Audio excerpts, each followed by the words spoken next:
I am Maya, 35 years old. And until last night, my husband's elite family thought I was nothing but a glorified secretary. We were sitting at the mahogany dining table inside my in-laws' sprawling Atlanta estate when my white brother-in-law Wyatt smirked at me. "You are in the Navy?" he asked, his tone dripping with condescension. "Let me guess, supply chain. I bet you have never been on a real mission." An older man at the head of the table, my father-in-law Harrison, looked up with a sneer. "What is your call sign?" he demanded, clearly expecting me to stutter. I looked him dead in the eye and gave him one single word: eclipse. Before I tell you how that one word shattered his crystal wine glass and unraveled their entire fake empire, let me know where you are watching from in the comments.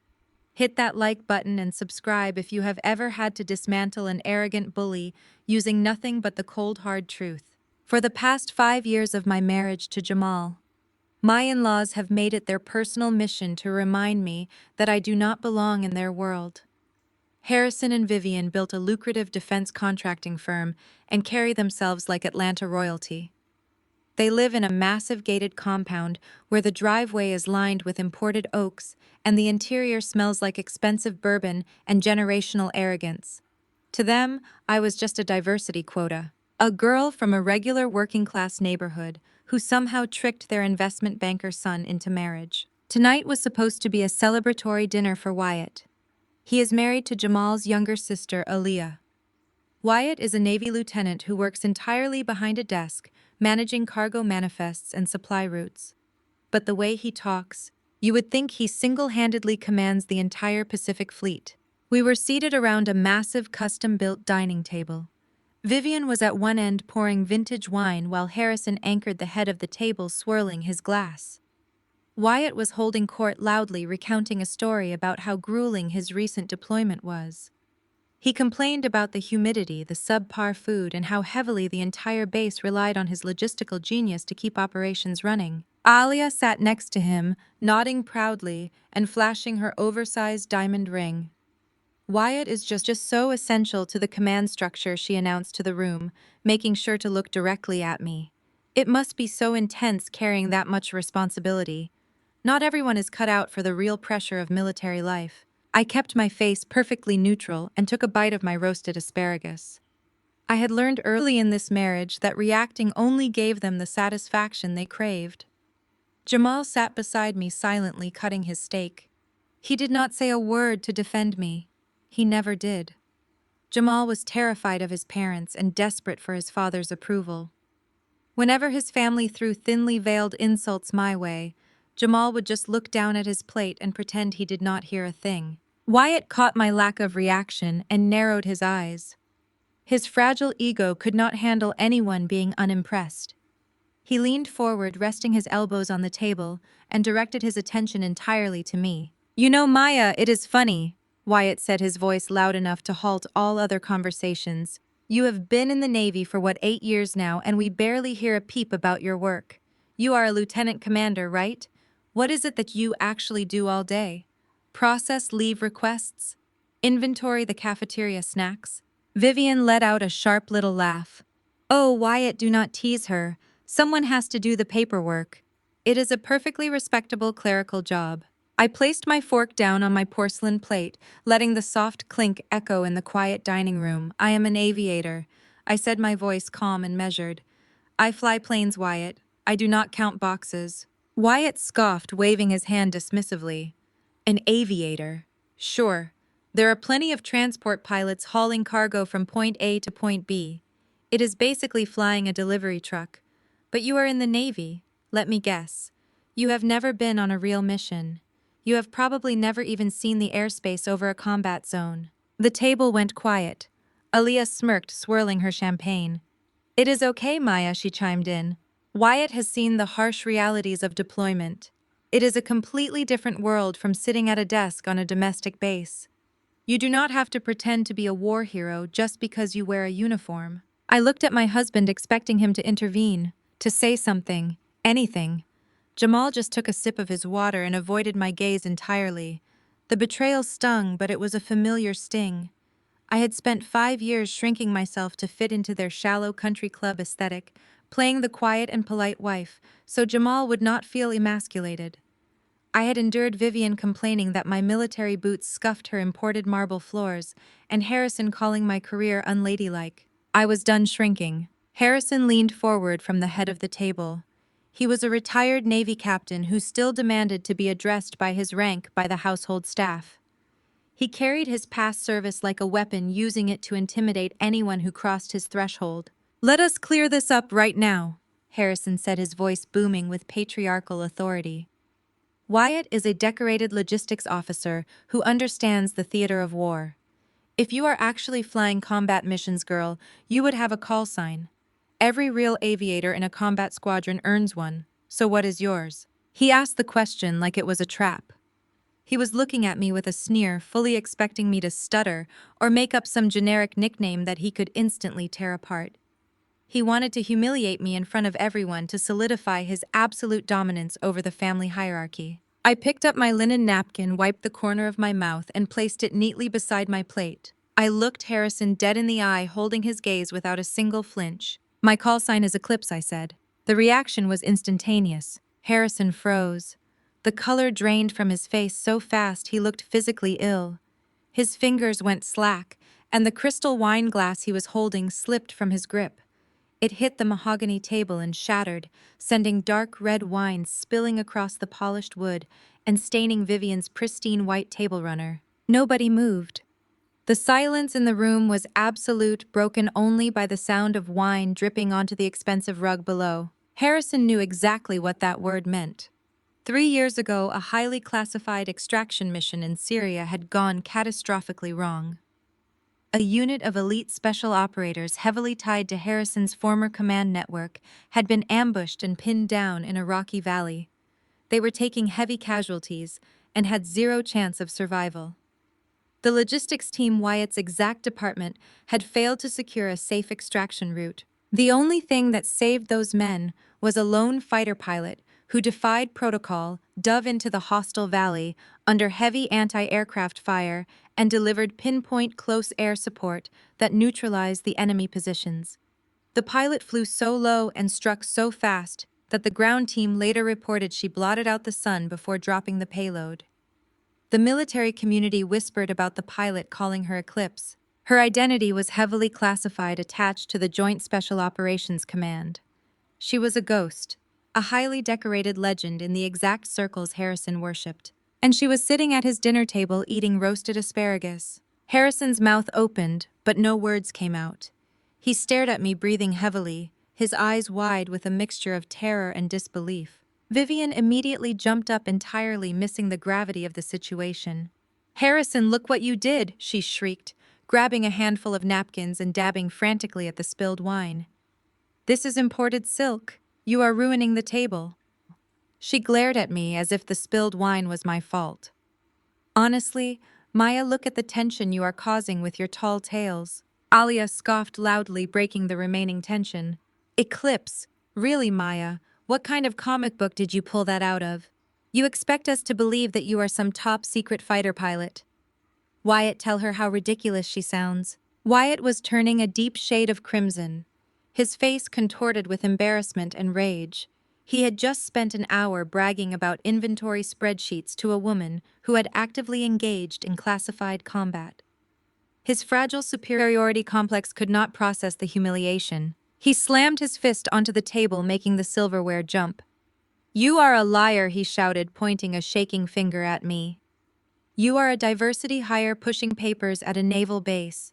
Stolen valor is a federal offense, Maya. I know the regulations better than anyone here. Claiming a classified combat record you do not have is a crime." I remained perfectly seated, my posture relaxed, my expression completely cold. "I am reporting you to command. First thing tomorrow morning." Wyatt threatened, his voice echoing through the dining room. "I am going to have you investigated, stripped of your rank, and dishonorably discharged for this. You picked the wrong family to lie to." Jamal finally found his voice, reaching out to grab my arm. "Maya, just apologize," he hissed frantically. "Tell them you made it up. Stop making things worse." I slowly removed Jamal's hand from my arm, disgusted by his absolute lack of spine. I stood up from the table, smoothing down my dress. I looked at Wyatt, watching the vein bulge in his neck, and then glanced at Harrison, who was still staring at me in pale, horrified silence. I offered Wyatt a chilling, deliberate smile. "Please do," I replied. "Make the report, Wyatt. I highly encourage it." I turned and walked out of the dining room, leaving them drowning in their own chaos. I had no idea that Wyatt's wounded pride would trigger a chain reaction of corporate espionage, gaslighting, and federal crimes. But they had just declared war on a woman trained to dismantle hostile threats, and I was going to destroy their entire empire. The next morning, the air on the naval base was thick with humidity and the sharp scent of aviation fuel. I walked through the sliding glass doors of the command building, my dress uniform pressed and immaculate. My boots struck the linoleum floor with a steady rhythm that matched my heartbeat. I was not anxious.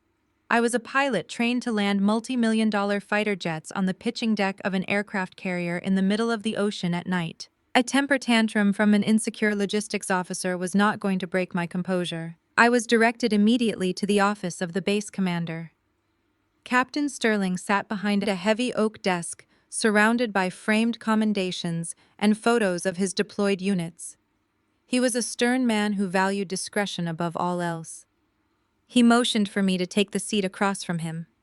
He did not look like a man preparing to discipline a subordinate. He looked deeply irritated. "Lieutenant Commander," he began, lacing his fingers together on the desk. "First thing this morning, my office received a formal anonymous complaint regarding your conduct. The complaint alleged that you have been falsely claiming a classified combat record in social settings. The phrase stolen valor was explicitly used. I kept my posture rigid and my hands folded in my lap. I am aware, sir. My brother-in-law made the threat at a family dinner last night." Captain Sterling let out a heavy sigh and leaned back in his leather chair. "I assumed as much. Here is the problem, Maya. I am not calling you in here to investigate this absurd complaint. I am calling you in here because your security protocols were triggered at 0200 hours this morning. The system automatically flagged a major security violation." I narrowed my eyes slightly. "What kind of violation?" "Your brother-in-law is stationed at the Logistics Command Center across the base," Captain Sterling explained. "It appears he used his terminal access to try and pull your military identification number through the central database. He bypassed standard personnel files and attempted to force a query into the restricted Joint Special Operations Command network to prove you were lying about your service record." The sheer stupidity of it almost made me laugh. Wyatt was so desperate to protect his fragile ego that he had blindly stomped into a digital minefield. When an unauthorized user attempts to access heavily classified JSOC personnel files, the system does not just deny them. Captain Sterling continued, his voice low and serious. "It drops a digital cage. It locks down their terminal logs, their location, and sends an immediate alert to federal cybersecurity divisions. Your brother-in-law tripped a federal security protocol because his pride was hurt." "I understand, sir," I replied, keeping my tone perfectly neutral. "What are the next steps?" "The cybersecurity division has already locked Wyatt out of the network," Captain Sterling said. "He is currently sitting at a dead terminal. We are required to launch a formal inquiry into his unauthorized search. Because your restricted file was the target, I wanted to brief you personally. Keep your head down, Maya. This is about to get very ugly for him." I thanked the captain and left the office. Walking back to my vehicle, the morning sun felt warm on my face. Wyatt had dug his own grave. I did not even have to lift a finger. He was so deeply intimidated by a successful black woman that he had risked his entire military career just to try and put me in my place. I drove back to the upscale neighborhood where my husband Jamal and I lived. The contrast between my disciplined world on the base and the superficial status-obsessed bubble Jamal cared so much about had never been more glaring. I had spent 5 years funding half of our pristine lifestyle, paying for the mortgage on our modern home, while Jamal leased luxury cars to keep up with his father. I compromised and accommodated to make him comfortable. I was done compromising. When I walked through the front door, the house was completely silent. Then I heard the heavy, frantic pacing upstairs. Jamal came rushing down the wooden staircase, his tie loosened and his expensive dress shirt wrinkled. He looked panicked. "What did you do?" Jamal yelled before my boots had even cleared the entryway. His face was flushed with anger. "My mother has been calling me all morning." Wyatt called Aaliyah in a complete panic. He said his computer terminal at the base was locked down by military police and he is under investigation. "What did you say to your commander?" I took off my cover and placed it carefully on the entryway table. I did not say a single word to my commander, Jamal. Wyatt did this to himself.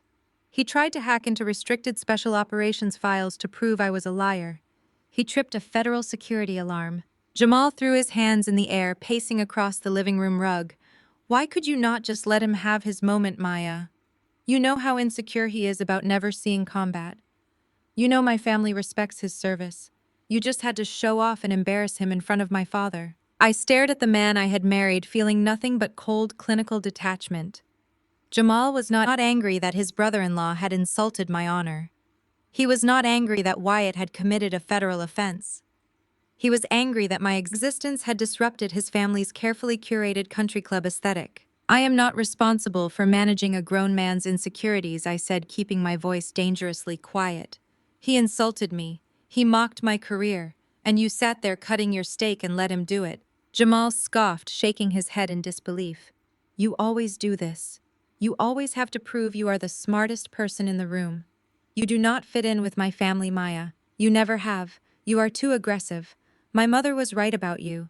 You cannot handle peace. You thrive on conflict. Now Wyatt might lose his job and Aaliyah is crying hysterically. You need to fix this. You need to go back to your base and tell them to drop the investigation." He was actively gaslighting me. He was trying to twist reality to make me the aggressor and Wyatt the victim. It was a classic manipulation tactic designed to make me doubt my own sanity. He wanted me to grovel and beg the military to ignore a federal breach just so his mother would not be embarrassed at her next charity brunch. "I am not withdrawing anything," I replied, stepping fully into the living room. "Wyatt broke the law. If your family cannot handle the consequences of their arrogance, that is not my problem." Jamal stepped closer to me, pointing a finger in my face. "You are going to ruin my family over a petty dinner table argument. You are paranoid, Maya. You are acting completely insane. Maybe you actually do have post-traumatic stress from whatever it is you claim you did in Syria. Maybe you need psychiatric help." The air in the room felt suddenly very thin. My husband was actively using my military service as a weapon to convince me I was mentally unstable. He was trying to break my perception of reality to protect a white man who had mocked me. Before I could formulate the exact words to end our marriage right there on the spot, I felt a sharp, distinct vibration in my uniform pocket. It was my secure encrypted mobile device. I did not break eye contact with Jamal as I reached into my pocket and pulled out the phone. I glanced down at the screen. The background of the screen was flashing a silent, bright red. It was a custom alert connected directly to the private firewall on my home office network. My office was located down the hall, secured with a biometric lock. It housed my classified military laptops and physical hard drives containing sensitive strategic data that I was authorized to review off-site. I read the text of the alert. "Unauthorized access attempt detected. External drive clone initiated. Someone was currently trying to download and copy the contents of my heavily restricted military hard drive." My analytical training kicked in instantly, pushing aside the emotional pain of my crumbling marriage. I looked at the IP address attached to the digital breach. It matched our home internet router. I looked up at Jamal. He was still glaring at me, his chest heaving with manufactured anger. He was continuing his rant about how I needed to apologize to Aaliyah and how I was destroying the family peace. But his eyes kept darting nervously toward the hallway, toward my locked office. Jamal was the diversion. I was standing here screaming at me, calling me crazy, telling me I needed psychiatric help to keep my attention focused on him. He was keeping me in the living room, while someone else was down the hall breaching my secure network. And there was only one other person who had a motive to steal military data today. Jamal had let Wyatt into our home. I stood in my own living room, looking at the man I had promised to spend my life with. He had not just failed to defend me. He was actively participating in corporate espionage. He was helping his brother-in-law steal classified federal data from his own wife. They were trying to rob my life's work right under my nose. I slipped the phone back into my pocket. My heartbeat slowed to a calm, steady rhythm. I was no longer a wife dealing with a toxic husband. I was a military officer standing in a room with a hostile threat, and I knew exactly how to destroy them. I looked at my husband as his mouth continued to move. He was still spewing venom about how I needed to apologize to his sister and how my presence was a disruption to his perfect family. I did not raise my voice. I did not defend myself. I simply nodded, told him I needed a moment to cool down, and walked right past him. I left him standing in the middle of his own manufactured tantrum. Down the hall, the heavy oak door of my office was shut tightly. I placed my thumb on the biometric scanner. A green indicator light flashed, and the internal locking mechanism clicked open. I stepped inside and locked the door behind me. The room was perfectly still, bathed in the low light of the afternoon sun, filtering through the blinds. But my digital perimeter was actively bleeding. I sat down at my desk and opened my secure encrypted laptop. I did not feel heartbreak or panic. I felt a sharp, singular focus, the kind of focus that keeps you alive when everything around you is falling apart. I pulled the local network administrative logs. The intrusion had originated from a guest device connected to our home Wi-Fi network. It was Wyatt's personal laptop. The timeline matched perfectly. Jamal had temporarily disabled the secondary motion sensors in the hallway earlier that morning, giving Wyatt exactly 14 minutes of blind access to the physical server rack mounted under my desk. Wyatt had plugged in an external hard drive and attempted to bypass the encryption using a brute force script. It was a pathetic amateur attempt. My firewall had neutralized the threat and quarantined his drive the second it connected. But the real question was why? Why would a desk jockey logistics officer risk federal prison and a court-martial just to access my files? I shifted my focus away from the military servers and targeted Jamal's devices. My husband was an investment banker. Like most arrogant men who think they are untouchable, he was incredibly lazy with his digital hygiene. His personal laptop and tablet were fully synced to our home network. I ran a quick, untraceable search through his recently accessed files and unencrypted email caches. What I found was a spectacular portrait of generational failure. Harrison, the great patriarch, the man who commanded respect at every country club dinner and held himself up as the pinnacle of black excellence, was completely broke. His private defense contracting firm was drowning in over $12 million of hidden debt. They had leveraged absolutely everything to stay afloat. The luxury cars, the gated compound, Vivian's designer wardrobe, it was all a hollow house of cards ready to collapse at any moment. I dug deeper into the synced folders. There was a specific directory on Jamal's desktop labeled Project Savior. Inside were strings of urgent internal memos between Jamal Harrison and Wyatt. The Department of Defense was currently accepting bids for a massive $40 million logistics and supply chain contract. Harrison's firm was desperate to win it. It was the only thing that could save them from total financial ruin and public humiliation. But their proprietary logistics models were outdated and terribly inefficient. They were going to lose the bid to younger, more innovative defense companies. Unless, of course, they had access to cutting-edge classified strategic templates. The exact logistical mapping templates I had designed and stored on my secure drive. The realization washed over me like ice water. Jamal was not just a coward who refused to defend his wife against his family's disrespect. He was an active participant in corporate espionage. He and his family had orchestrated the entire argument last night to put me on the defensive. They wanted me distracted, emotional, and off balance, so I would not notice them plotting a federal heist in my own home. They were going to steal my life's work, slap Harrison's company logo on the cover page, and sell my strategies back to the federal government for $40 million. I needed to know exactly how far Jamal was willing to go to cover his tracks. I needed to look him in the eye and see the absolute depth of his betrayal for myself. I closed my laptop, wiped the network search logs clean, and walked back into the living room. Jamal was pouring himself a glass of expensive bourbon at the bar cart. His hands were shaking slightly. He was clearly waiting for me to come back and continue the argument about his sister. I did not mention the military files. I did not mention Wyatt or the base commander. I approached him with a calculated misdirection. I told him I had just checked our joint savings account to pay the annual property tax and noticed a glaring discrepancy.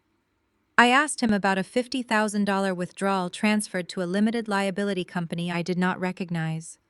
It was a shell company I had just seen in his emails linked directly to Harrison's failing firm. I kept my voice perfectly level, presenting it as a simple household administrative question. Jamal froze. He set the heavy crystal glass down on the cart so hard the liquor sloshed over the rim, then the pivot happened. The sheer speed and fluidity of his manipulation was staggering. He turned to me and his face softened into a masterclass of fake pity. Maya, he said, using a low, soothing voice that made my skin crawl. There is no missing money. I think the stress of the base is getting to you again. I stood my ground and did not let him change the subject. I asked him directly why our personal savings were being funneled to his father's business without my consent. Jamal shook his head and let out a heavy, dramatic sigh, acting as though he was dealing with an unruly child. You are seeing enemies everywhere, Maya. First, you attack Wyatt at dinner out of nowhere, and now you are accusing my family of stealing from us. You are paranoid. I really think your trauma is making you hallucinate things. We need to get you a psychiatric evaluation. You are not thinking clearly. The air in the room grew heavy. My husband was actively using my military combat service as a weapon to convince me I was mentally unstable. I was trying to break my perception of reality. He was willing to destroy my sanity, my career, and my entire reputation just to cover up his financial crimes and save his father's bankrupt image. He wanted to institutionalize his own wife rather than admit he was a thief. Any lingering affection I had for the man standing in front of me evaporated in that exact second. It was replaced by a cold metallic resolve. The betrayal was absolute and unforgivable. Jamal thought he was handling a hysterical, overly emotional woman who could be easily silenced with a little bit of gaslighting. He thought he could use my uniform against me and sweep his treason under the rug while his family laughed at me behind closed doors. He had absolutely no idea that he was dealing with an officer trained to dismantle hostile threats from the inside out. He did not know that I was already mapping out the blast radius. I looked at Jamal as he stood in our living room, perfectly dressed and completely morally bankrupt.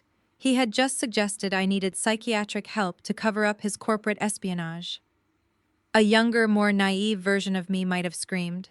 I might have thrown the crystal glasses off his bar cart or demanded an explanation for his treason. But military training overrides panic. You do not engage a hostile target when you lack a tactical advantage. You secure your perimeter and you control the narrative. I looked at him and let my shoulders drop. I softened my expression and forced my voice to sound tired and defeated. You know, Jamal, I said quietly. Maybe you are right. Maybe the stress of the base is clouding my judgment. I need some space to clear my head. The relief on his face was immediate and sickening. He thought his gaslighting had worked. He thought he had successfully convinced a highly decorated combat aviator that she was losing her mind.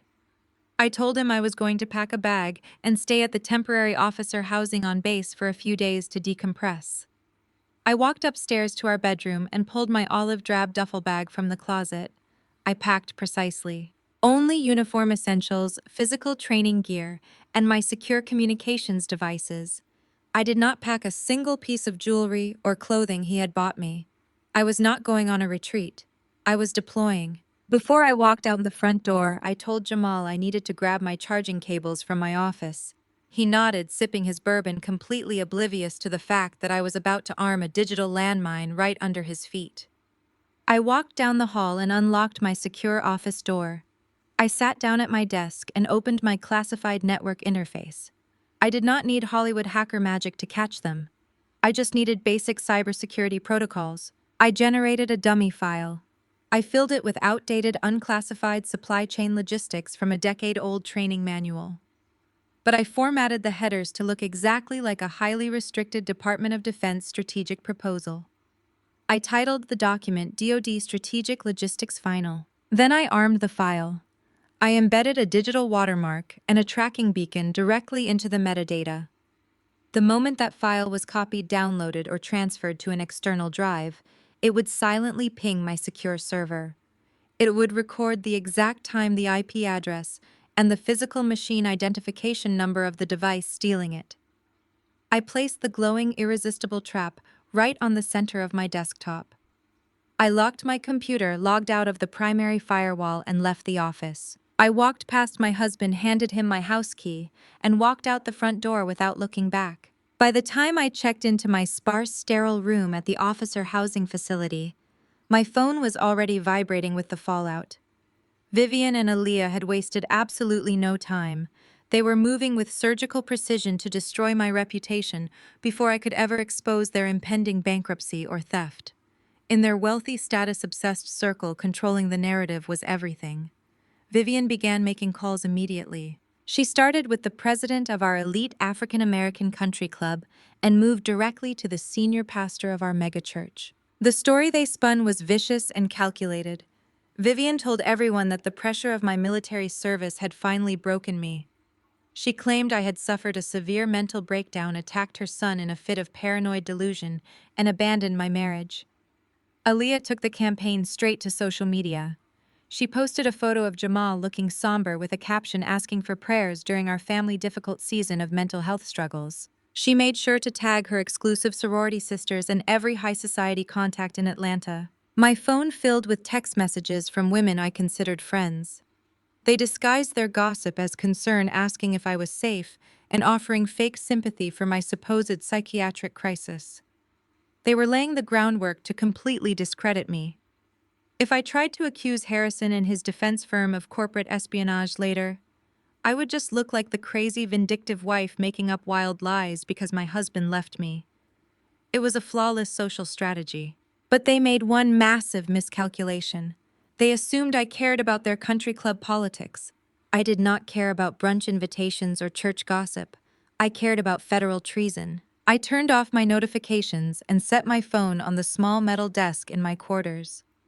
I opened my encrypted laptop and brought up the network monitoring dashboard. I sat in the quiet room drinking black coffee and waited. Discipline is the hardest part of any operation.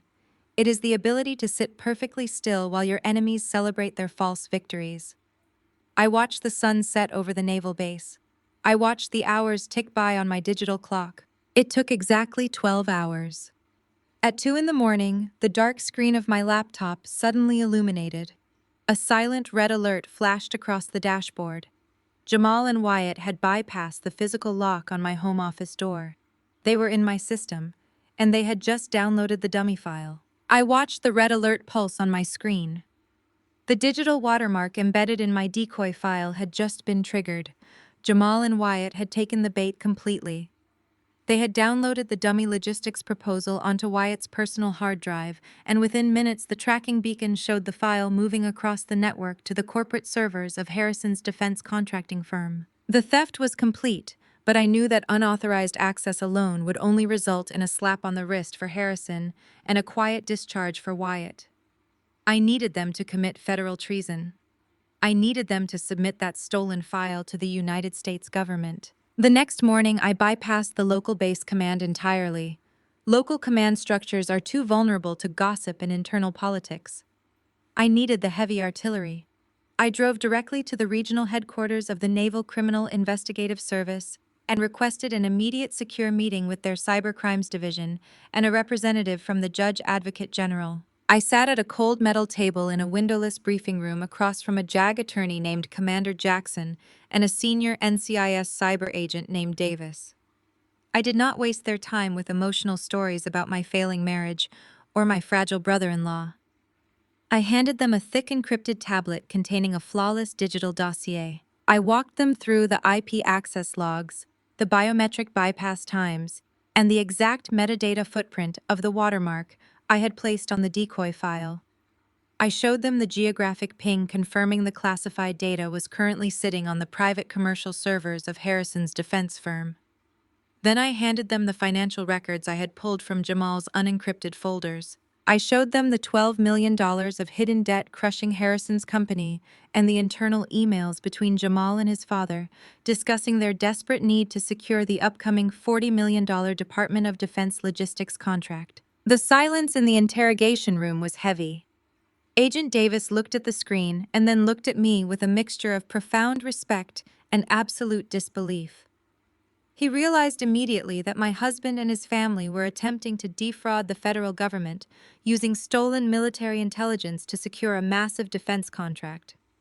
This was no longer a domestic dispute over a bruised ego at a dinner table. It was a severe national security threat, orchestrated by an elite family who believed their wealth put them above the law. Agent Davis leaned back in his chair and outlined the strategy. If we arrested Wyatt and Jamal today, they could claim it was a misunderstanding or a simple security violation. They could hire expensive lawyers and plead down to a misdemeanor. But if we waited until Harrison officially submitted the stolen logistics proposal as his own proprietary bid to the Department of Defense, the charges would escalate to massive corporate espionage and defrauding the federal government. The trap would be inescapable. But to make it work, NCIS needed time to monitor the file and intercept the official bid. They needed me to do the hardest thing a person can do when they are under attack. They needed me to do absolutely nothing. I had to let my husband think he had outsmarted me. I had to let Harrison believe he was going to win the $40 million contract. I had to agree to play the quiet, broken wife for the next 2 weeks. I looked Agent Davis dead in the eye and agreed without a second of hesitation. For the next 14 days, I lived in the sterile temporary officer housing on the base. My daily routine was built on absolute military discipline. I woke up at 0400 hours, ran 5 miles in the dark, ate a highly regulated diet, and spent my days reviewing legitimate classified intelligence for my actual operational duties. I completely detached myself from the civilian world I had shared with Jamal. I treated my marriage exactly like a compromised asset in a hostile zone.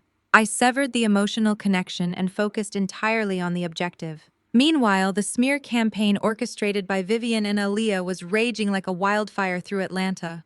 My phone constantly lit up with texts from the elite African-American country club circle Jamal cared so much about. Women I had hosted for dinner parties sent me passive-aggressive messages offering to pray for my mental health. Vivian had successfully spread the lie that the pressure of the military had caused me to suffer a complete psychiatric breakdown. She told the senior pastor at their megachurch that I had violently attacked Wyatt in a fit of delusion and abandoned my husband in the middle of the night to hide my shame. Alia posted crying emojis on social media asking for privacy for her family while they dealt with my tragic mental instability. They were working overtime to destroy my reputation, so that if I ever tried to accuse them of theft, no one would believe the crazy estranged wife. Jamal even sent me a long, manipulative email claiming he still loved me, but needed me to seek inpatient therapy before he could let me back into the house. It was a masterpiece of gaslighting, designed to make him look like a suffering, devoted husband to anyone who might read his emails later. The restraint required to sit in a small cinder-block room and watch my character be assassinated by a group of materialistic social climbers was immense. Every instinct told me to defend myself, to post the proof online, to scream the truth from the rooftops. But I knew that true power is silent. True power does not argue with country club gossip. True power waits for the enemy to step blindly into the kill zone. I ignored every phone call. I deleted every fake text message. I gave them exactly what they wanted to see: absolute silence. Jamal interpreted my lack of response as surrender. He genuinely believed that his psychological manipulation had worked. He thought I was hiding in the barracks, too embarrassed and mentally fragile to face his powerful family. He had no idea that I was simply waiting for the federal snare to snap shut around his neck. On the 14th day of my isolation, I checked my secure post office box on the base. Mixed in with standard military correspondence was a thick, heavy envelope made of expensive cream cardstock. The return address bore the official seal of the Department of Defense. I opened it carefully. It was a formal gold-embossed invitation to the annual Naval Intelligence and Defense Contractors Gala in Washington, D.C. This was the most exclusive and prestigious event in the military contracting world. It was a highly publicized black tie affair, where politicians, generals, and corporate executives gathered to celebrate the intersection of military power and private industry. It was also the exact event where the Pentagon would publicly announce the winner of the $40 million logistics contract. I knew Harrison had purchased an entire VIP table for his family. He fully expected to walk onto that stage and accept a massive government payout using the exact data his son had stolen from my hard drive. He was planning to cement his legacy as a brilliant defense contractor in front of the highest-ranking military officials in the country. Jamal and Wyatt would be sitting right beside him, soaking up the stolen glory and congratulating themselves on getting away with the perfect crime. I ran my thumb over the gold lettering on the invitation. A notification chimed on my secure mobile device. It was a brief encrypted message from Agent Davis, confirming that the official bid had been received and processed by the Federal Review Board. The bait had been swallowed whole. The venue was set and my dress whites were freshly pressed. My dress whites hung perfectly pressed in the small closet of my temporary quarters. I was standing by the window looking out over the quiet naval base when my secure phone buzzed on the metal desk. It was a picture message from Aaliyah.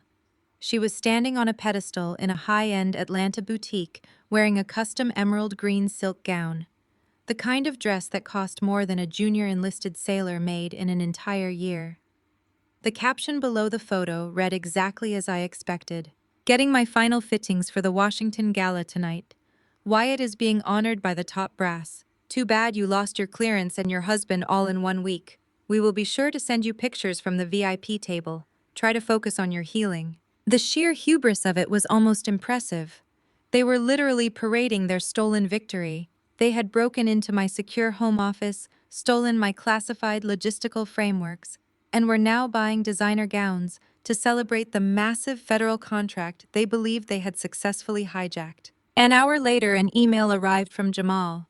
The subject line simply read, "Moving forward." He wrote it with the cold, detached tone of a human resources manager firing an incompetent employee. He told me he was willing to forgive my violent outburst and keep my psychiatric breakdown out of the public record. In exchange, he had his lawyers draft a separation agreement. He wanted me to sign over my entire equity in our home and transfer my personal savings to his account to cover the emotional damages I had caused his family. He actually framed the extortion as a favor to me. He said he was trying to protect me from the stress of a messy public divorce while I was in such a fragile mental state. He told me that if I just signed the paperwork quietly, he would make sure Vivian and Aaliyah stopped talking about my mental health to our friends. I read the email twice. I did not cry. I did not throw my phone across the room. I felt a profound sense of absolute peace.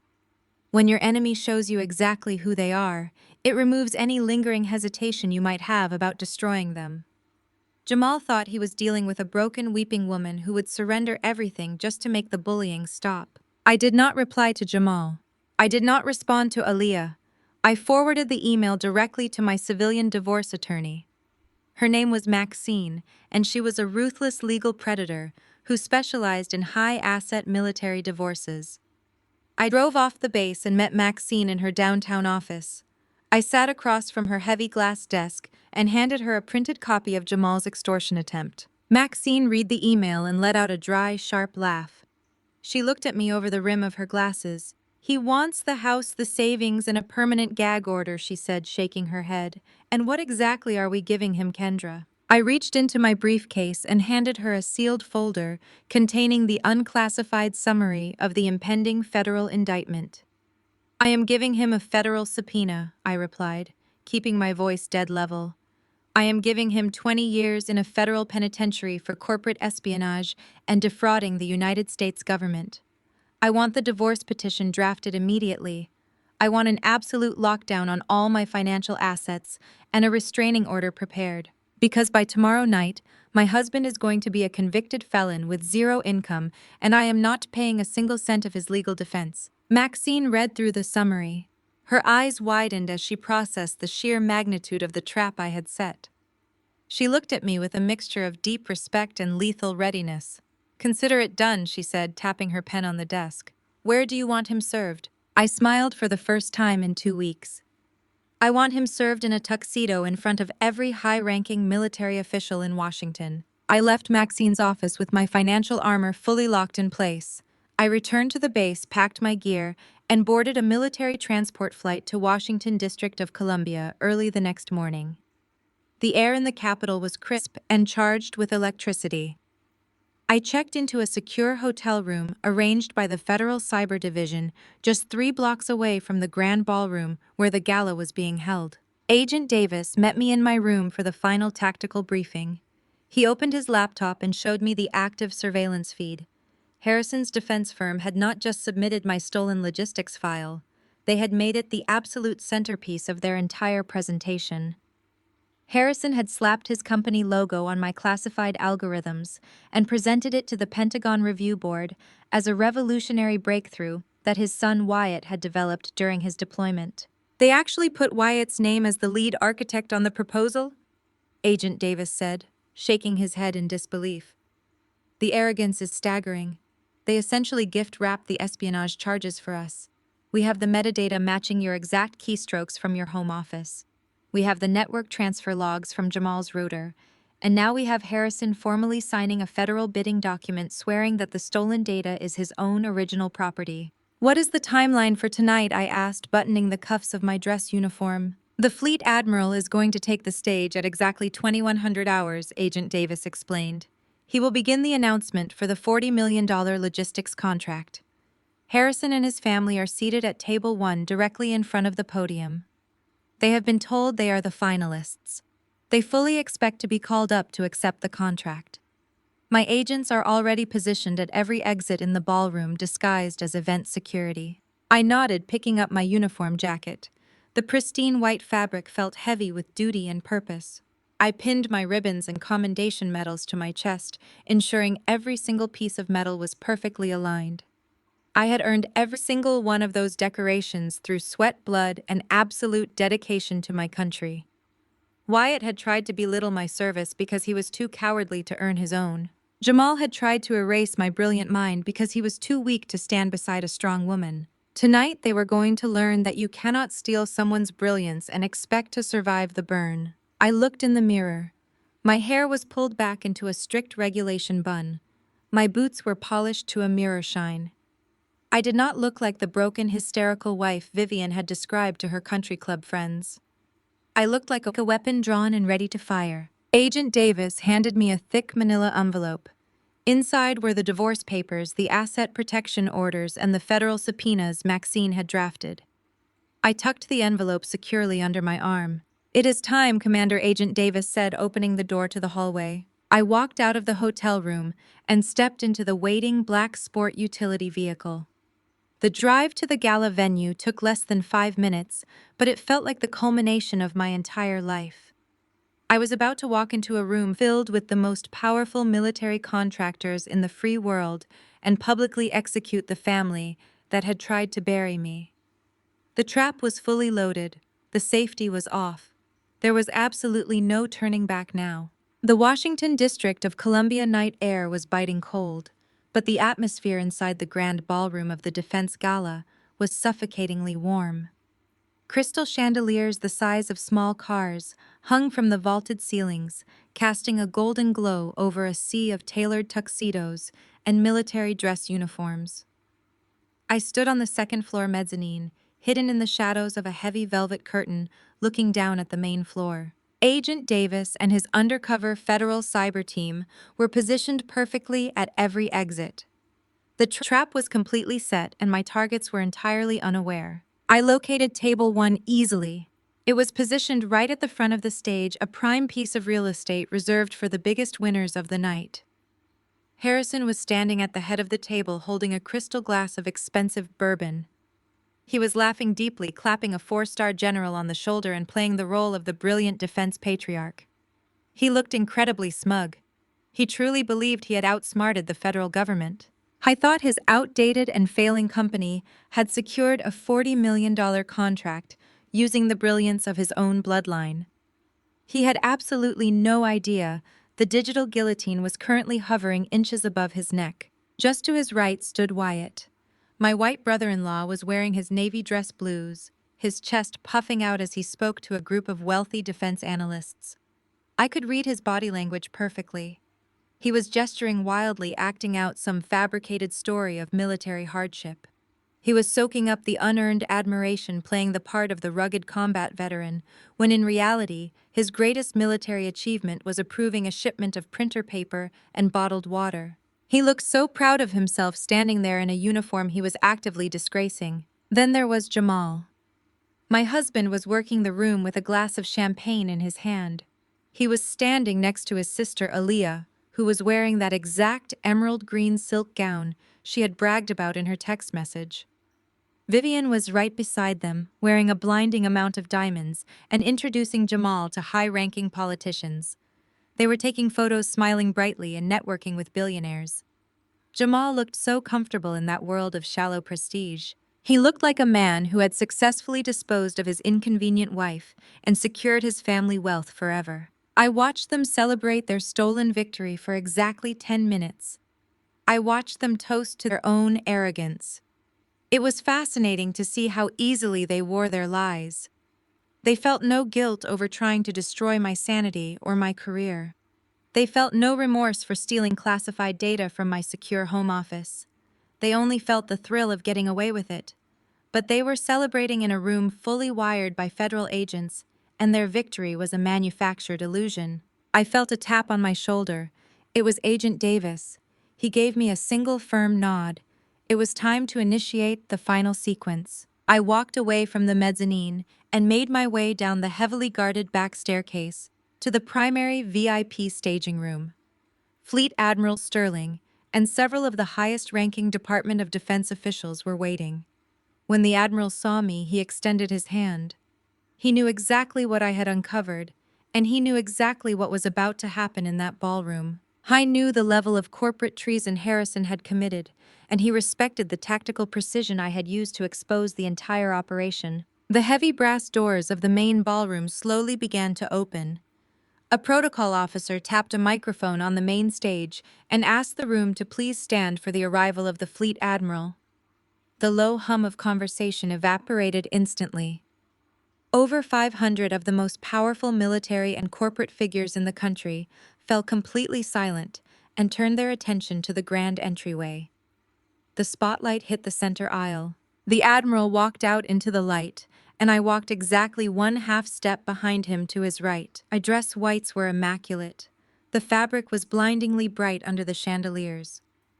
The gold rank insignia on my shoulders caught the light, and the rows of heavy combat decorations pinned to my chest signaled absolute and undeniable authority. I was not walking like a discarded, emotionally broken wife.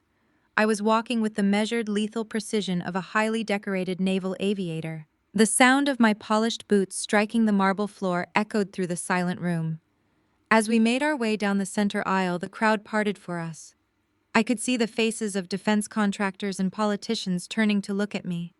They were whispering, trying to figure out who the decorated female officer was and why she was flanking the most powerful man in the room.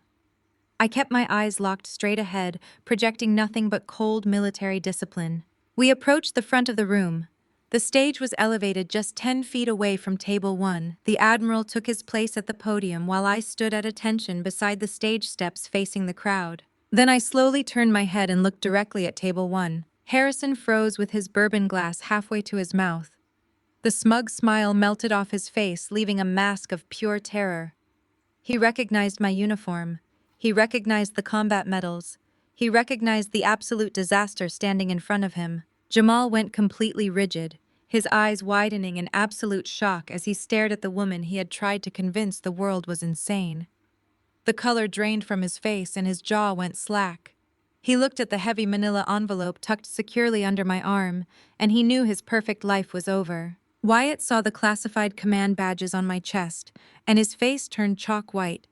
He took a physical step backward, bumping into his chair. His eyes darted around the room like a trapped animal, realizing he was in a room full of real military leaders who were about to watch him burn for stolen valor and espionage. Alia gasped so sharply she nearly dropped her expensive champagne glass onto the floor. Vivian clutched her pearl necklace, her mouth opening and closing without making a single sound. They were all staring at a ghost. They thought they had buried me under a mountain of lies and social media gossip. They thought I was hiding in a dark room crying over my ruined marriage.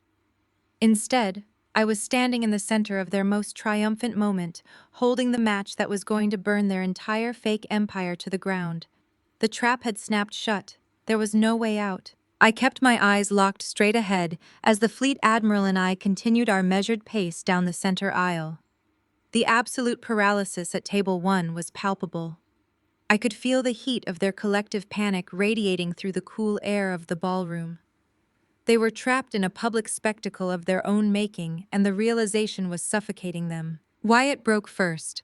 His fragile superiority complex simply could not process the sight of a black woman he had relentlessly mocked, standing shoulder to shoulder with the highest-ranking naval officer in the room. He shoved his chair back, making a loud scraping sound against the polished marble floor that drew annoyed glances from the surrounding billionaires and defense analysts. He stepped directly into the center aisle, attempting to block my path to the staging area at the foot of the podium. I was sweating profusely. The stiff collar of his dress blues suddenly looked entirely too tight for his thick neck. He lunged forward, leaning in close so the surrounding dignitaries could not hear his frantic, desperate whispering. "Maya, what do you think you are doing?" He hissed, his breath smelling of stale champagne and pure, unadulterated fear. "You need to turn around and leave right now before I call event security and have you arrested for trespassing. You are going to ruin everything for Harrison. Get out of here before I make a scene." He actually reached out his hand, attempting to grab my forearm and physically steer me away from the stage. It was the ultimate display of his arrogant delusion. He still thought he was dealing with a submissive civilian wife he could bully in a private dining room. He had absolutely no comprehension of the tactical environment he was standing in. I did not stop walking.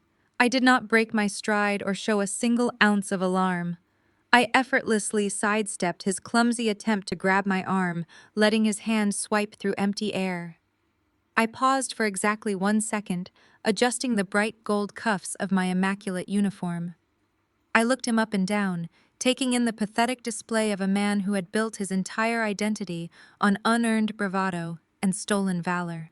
"Lieutenant, you are speaking to a superior officer," I said, my voice cold sharp and carrying enough command authority to freeze the blood in his veins.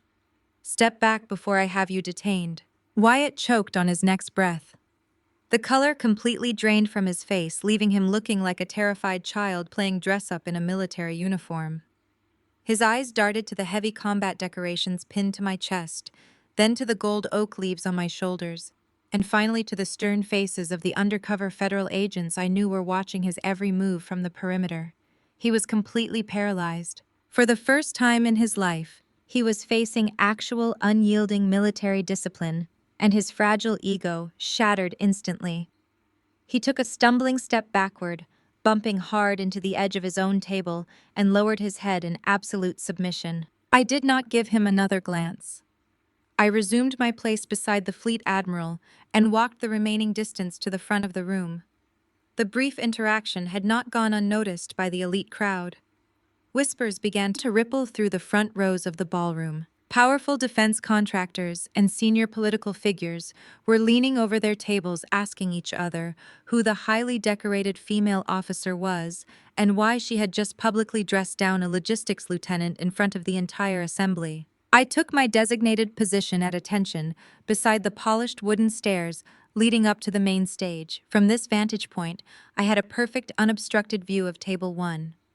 I allowed myself a brief moment to observe the absolute carnage I had brought to my husband and his family. Jamal was gripping the edge of the table so hard his knuckles were stark white. He was staring at me with a look of profound horror. He finally understood the gravity of the dummy file he had stolen from my home office. He finally realized that I had never been paranoid or unstable. I had been hunting him. He looked at the heavy manila envelope still tucked securely under my arm, and I saw his chest heave as he struggled to draw breath. The polished, arrogant investment banker, who had tried to gaslight me into a psychiatric facility, was currently hyperventilating in a room full of his personal heroes. Harrison was faring even worse. The great patriarch of the family had completely collapsed into his chair. His hands were shaking violently, causing the ice in his glass to clatter against the crystal. He was staring at the stage, his mind desperately trying to calculate a way out of the federal snare that had just tightened around his throat. He knew the Department of Defense Review Board had his official bidding documents. I knew he had sworn under penalty of perjury that the classified logistics data was his own proprietary creation. He knew he was looking at decades in a federal penitentiary. Alia and Vivian were frozen in a state of superficial panic. They did not fully grasp the legal and military destruction that was about to rain down on their family, but they understood the social implications perfectly. They could feel the eyes of their elite country club peers turning toward their table. They could feel the whispers and the judgment.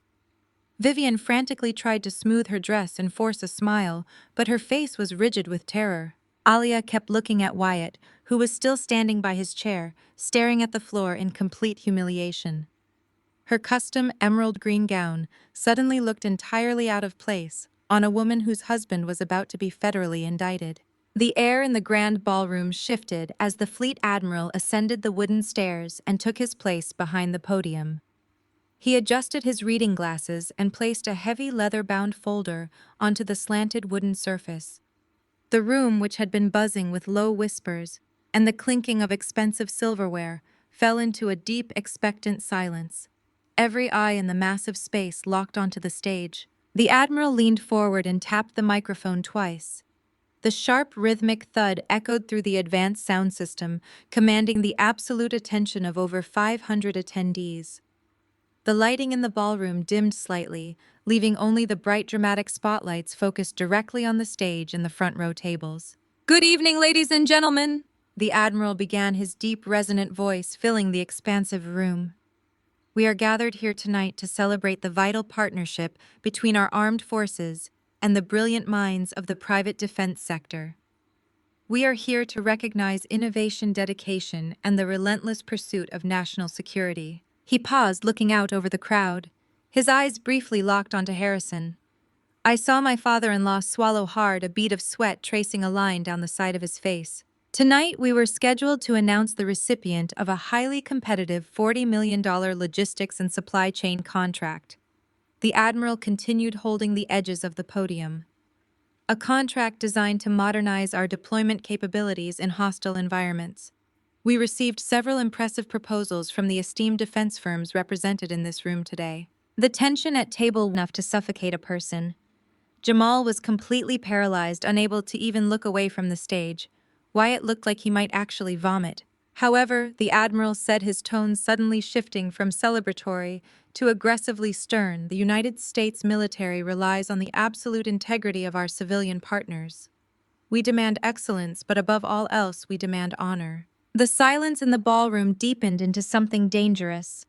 The seasoned contractors and generals in the crowd instantly recognized the shift in the admiral's tone. This was no longer an award ceremony. This was an execution. The admiral tapped the microphone one final time, letting the sharp sound ring out before he delivered the hook that would drag my husband's family straight to the bottom of the ocean. The sharp sound of the microphone tap hung in the heavy air of the grand ballroom. Fleet Admiral Sterling gripped the edges of the polished wooden podium and leaned forward.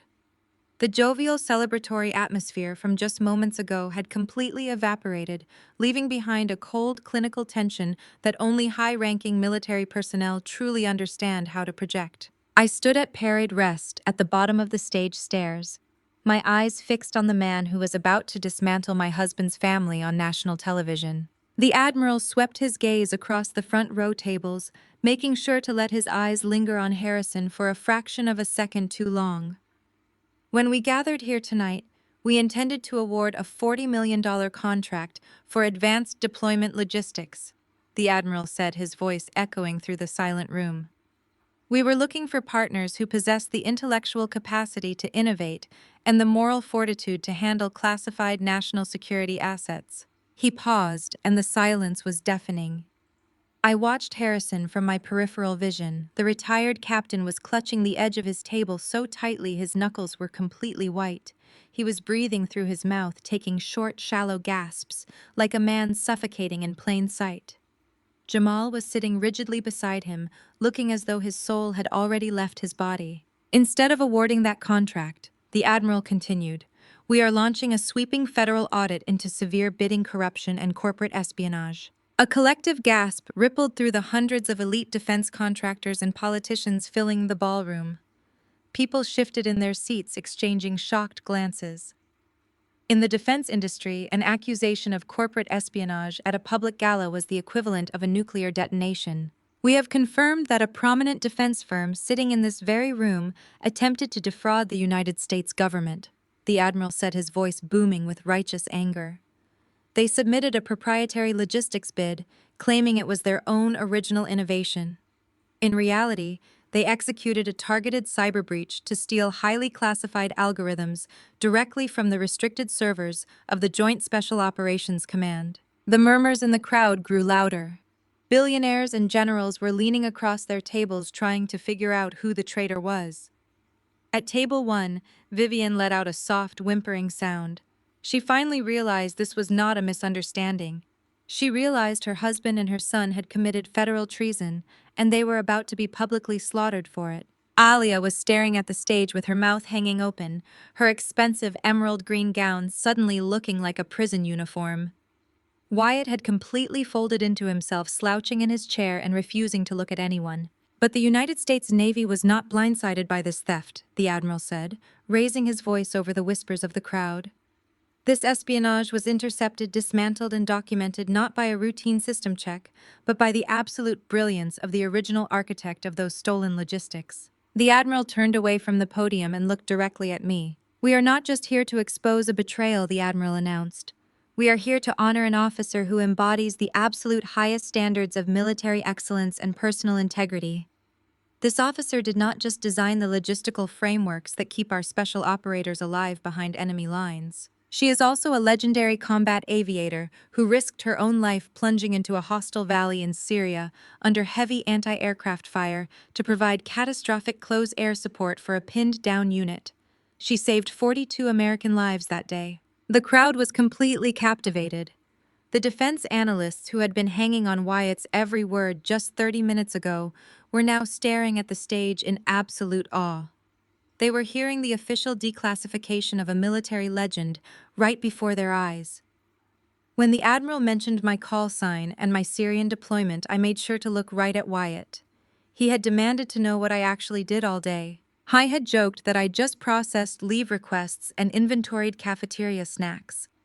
Now he was sitting in a puddle of his own sweat, listening to a fleet admiral describe how I navigated a heavily defended combat airspace to neutralize an enemy stronghold.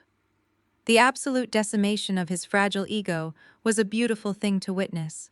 Lieutenant Commander, the admiral called out, projecting his voice to the very back of the massive ballroom. Please join me on stage. I executed a crisp, perfect face toward the stairs. I marched up the wooden steps, my polished boots moving with rhythmic precision. I did not look at my husband. I did not look at the man who had tried to convince me I was insane to cover up his theft. I looked only at the fleet admiral. When I reached the center of the stage, I stopped and snapped a flawless salute. The admiral returned the salute with profound respect. The ballroom erupted into thunderous applause. 500 of the most powerful people in Washington District of Columbia rose to their feet, giving me a standing ovation. The sound was deafening. I stood at the podium looking out over the sea of clapping hands and tailored suits. I let the applause wash over me, but I did not smile. I maintained absolute military bearing. The admiral stepped back to the microphone, raising a hand to quiet the massive crowd. Ladies and gentlemen, the admiral said, his voice echoing through the speakers. I present to you Lieutenant Commander Maya, known to the Special Operations community by her call sign Eclipse. Tonight we commend her for her exceptional service and for single-handedly uncovering a massive domestic breach of national security. The applause started to swell again, but the admiral held up his hand, stopping it instantly. The execution was not over. Because of Commander Maya's flawless tactical restraint, the admiral continued, we were able to track the stolen data from the moment it was illegally downloaded from her secure home office directly to the commercial servers of the firm that submitted the fraudulent bid today. We have the IP logs. We have the biometric bypass data. We have the digital watermarks.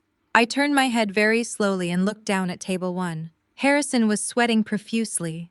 His eyes were darting toward the exits, but he could clearly see the undercover federal agents standing by the heavy brass doors. There was nowhere to run. Jamal was shaking his head back and forth, muttering to himself, caught in a loop of absolute panic. He had tried to steal my brilliance to save his father, and instead he had delivered his entire family into a federal snare. It is a tragedy when those who once wore the uniform choose greed over honor. The Admiral said, his gaze dropping like a physical weight onto the front row. It is a disgrace when a retired officer attempts to steal from active duty personnel to line his own pockets. The stage director standing in the wings gave a swift hand signal to the lighting crew in the balcony. The warm golden chandeliers, illuminating the grand ballroom, suddenly dimmed, plunging the majority of the room into dark shadows. A second later, a massive, blindingly bright white spotlight swung down from the vaulted ceiling. The beam of light cut through the darkness and hit Table 1 with the force of a physical blow. Harrison, Jamal, Wyatt, Vivian, and Aaliyah were instantly bathed in a harsh, glaring circle of light. They flinched, raising their hands to shield their eyes from the blinding illumination. Every single person in the massive ballroom stopped breathing. 500 elite defense contractors, four-star generals, politicians, and federal investigators all turned their heads simultaneously. They stared directly into the center of the spotlight. They looked at the retired captain gripping his chest. They looked at the sweating investment banker. They looked at the logistics lieutenant shrinking in his dress blues.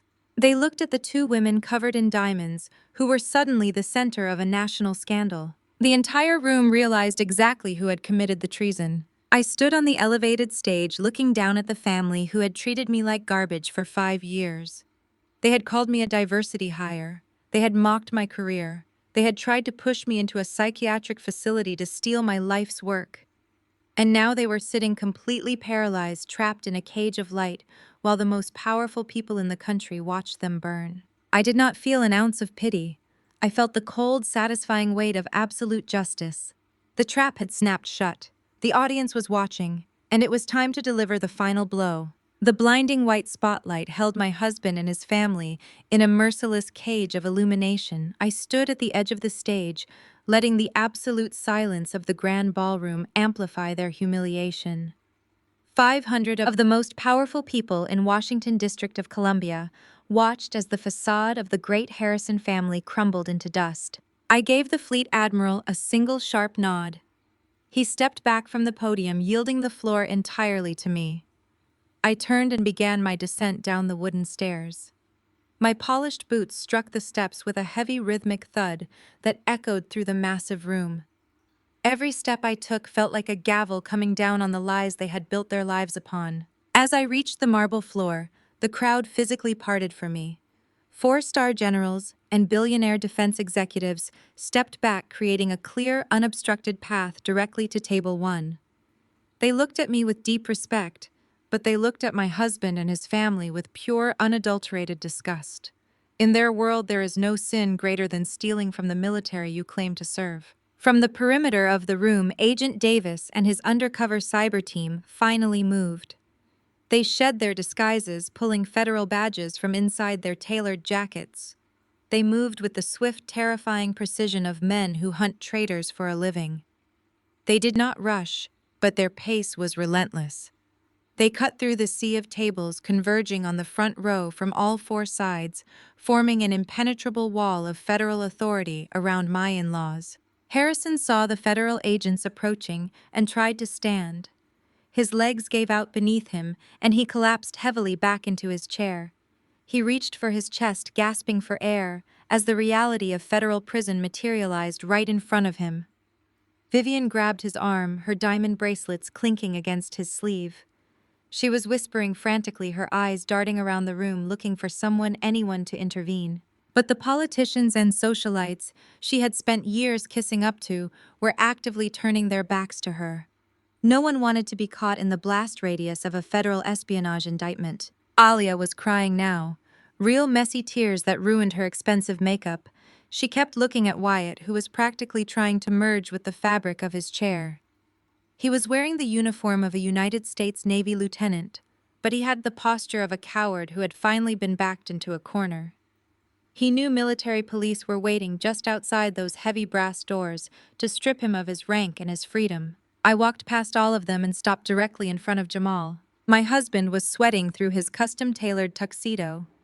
The arrogant investment banker who had spent 5 years treating me like an inconvenient diversity quota was trembling so hard his champagne glass rattled against the table. He looked up at me, and for a fleeting second, I saw the man I thought I had married.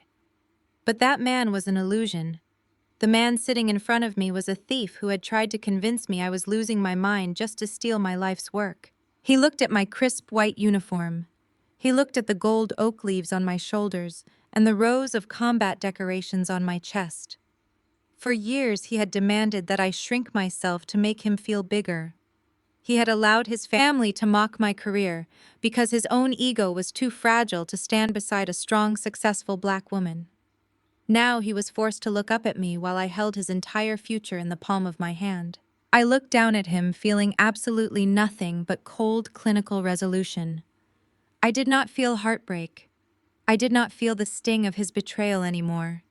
I only felt the clean, sharp edge of justice.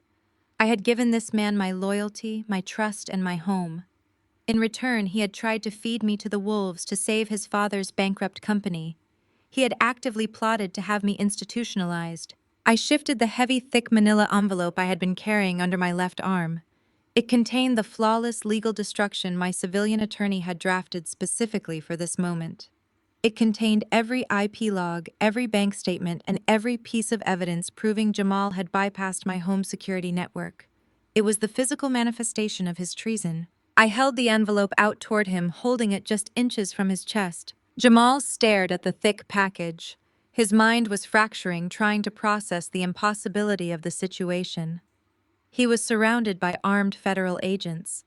He was caught on national television committing treason against the United States government. His father's company was dead. His brother-in-law was about to be court-martialed. Yet his massive, fragile ego still tried to find a way to survive the moment. He still believed he could manipulate his way out of this if he just played the right angle. He puffed out his chest, attempting to look down his nose at me, even while sitting paralyzed in a chair. He desperately needed the surrounding billionaires and military officials to think he was still the one in control.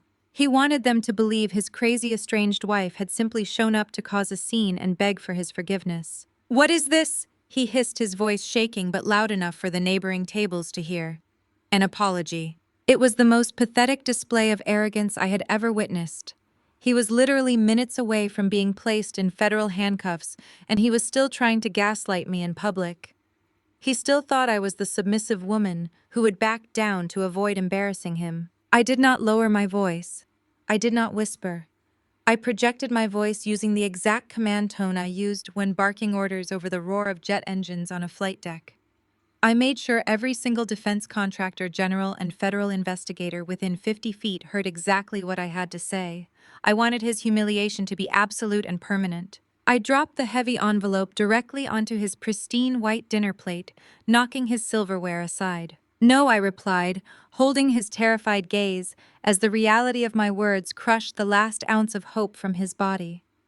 "It is a divorce petition, a restraining order, and a federal subpoena for corporate espionage." Jamal stared at the thick manila envelope resting on his pristine dinner plate.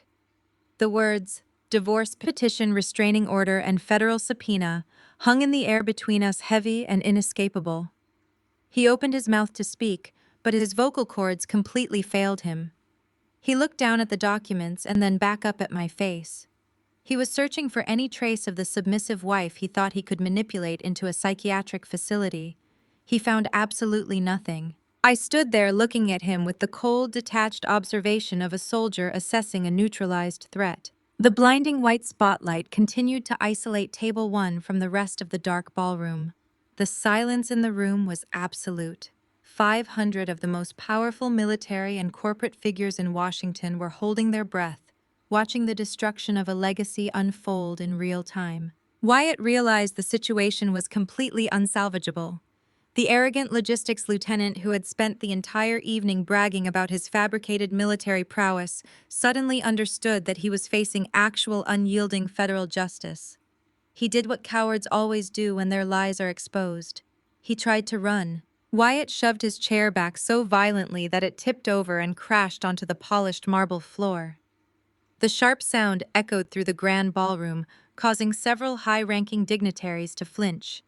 He turned his back on his wife, his father-in-law, and the mess he had helped create, and he sprinted directly toward the heavy brass doors at the back of the venue. He was panting heavily, his dress shoes slipping slightly on the slick floor, as panic overrode his basic motor skills. I did not make it far. The military police had been waiting patiently in the shadows of the vestibule. As Wyatt reached for the door handles, two heavily armored military police officers stepped forward, blocking his path completely. Wyatt tried to pivot and dodge them, but he was sluggish and completely out of his depth. One of the officers grabbed Wyatt by the shoulder and swept his legs out from under him. Wyatt hit the marble floor with a sickening thud. The pristine dress blues he had worn to play the part of a war hero were instantly scuffed and ruined.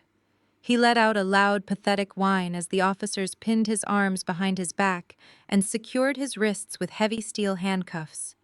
He was begging them to listen, claiming it was a mistake, claiming he did not know the files were classified. The elite crowd watched in absolute stunned silence as the fake war hero was dragged to his feet, sobbing openly, and marched out of the ballroom in complete disgrace. At table 1, the federal agents had surrounded Harrison. Agent Davis stepped forward and looked down at the retired captain. "Harrison, you are under arrest for conspiracy to defraud the United States government and multiple counts of corporate espionage." Agent Davis said, his voice carrying across the silent room. "You have the right to remain silent, and I strongly suggest you use it."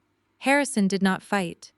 The great patriarch of the family, the man who demanded absolute submission from everyone in his orbit, had completely deflated. He slowly stood up from his chair, his hands shaking uncontrollably. Agent Davis pulled a pair of handcuffs from his belt and secured them around Harrison's wrists. The sharp metallic click sounded like a gunshot in the quiet ballroom. Every single billionaire defense contractor and four-star general in the room watched as the man who had tried to steal my brilliance was reduced to a common criminal. This was a man who had built his entire persona on honor and excellence. Now he was leaving in handcuffs in front of the exact peers he had desperately wanted to impress. His legacy, his company, and his freedom were completely gone in a matter of seconds. The reality of the situation finally broke through Vivian's pristine social facade.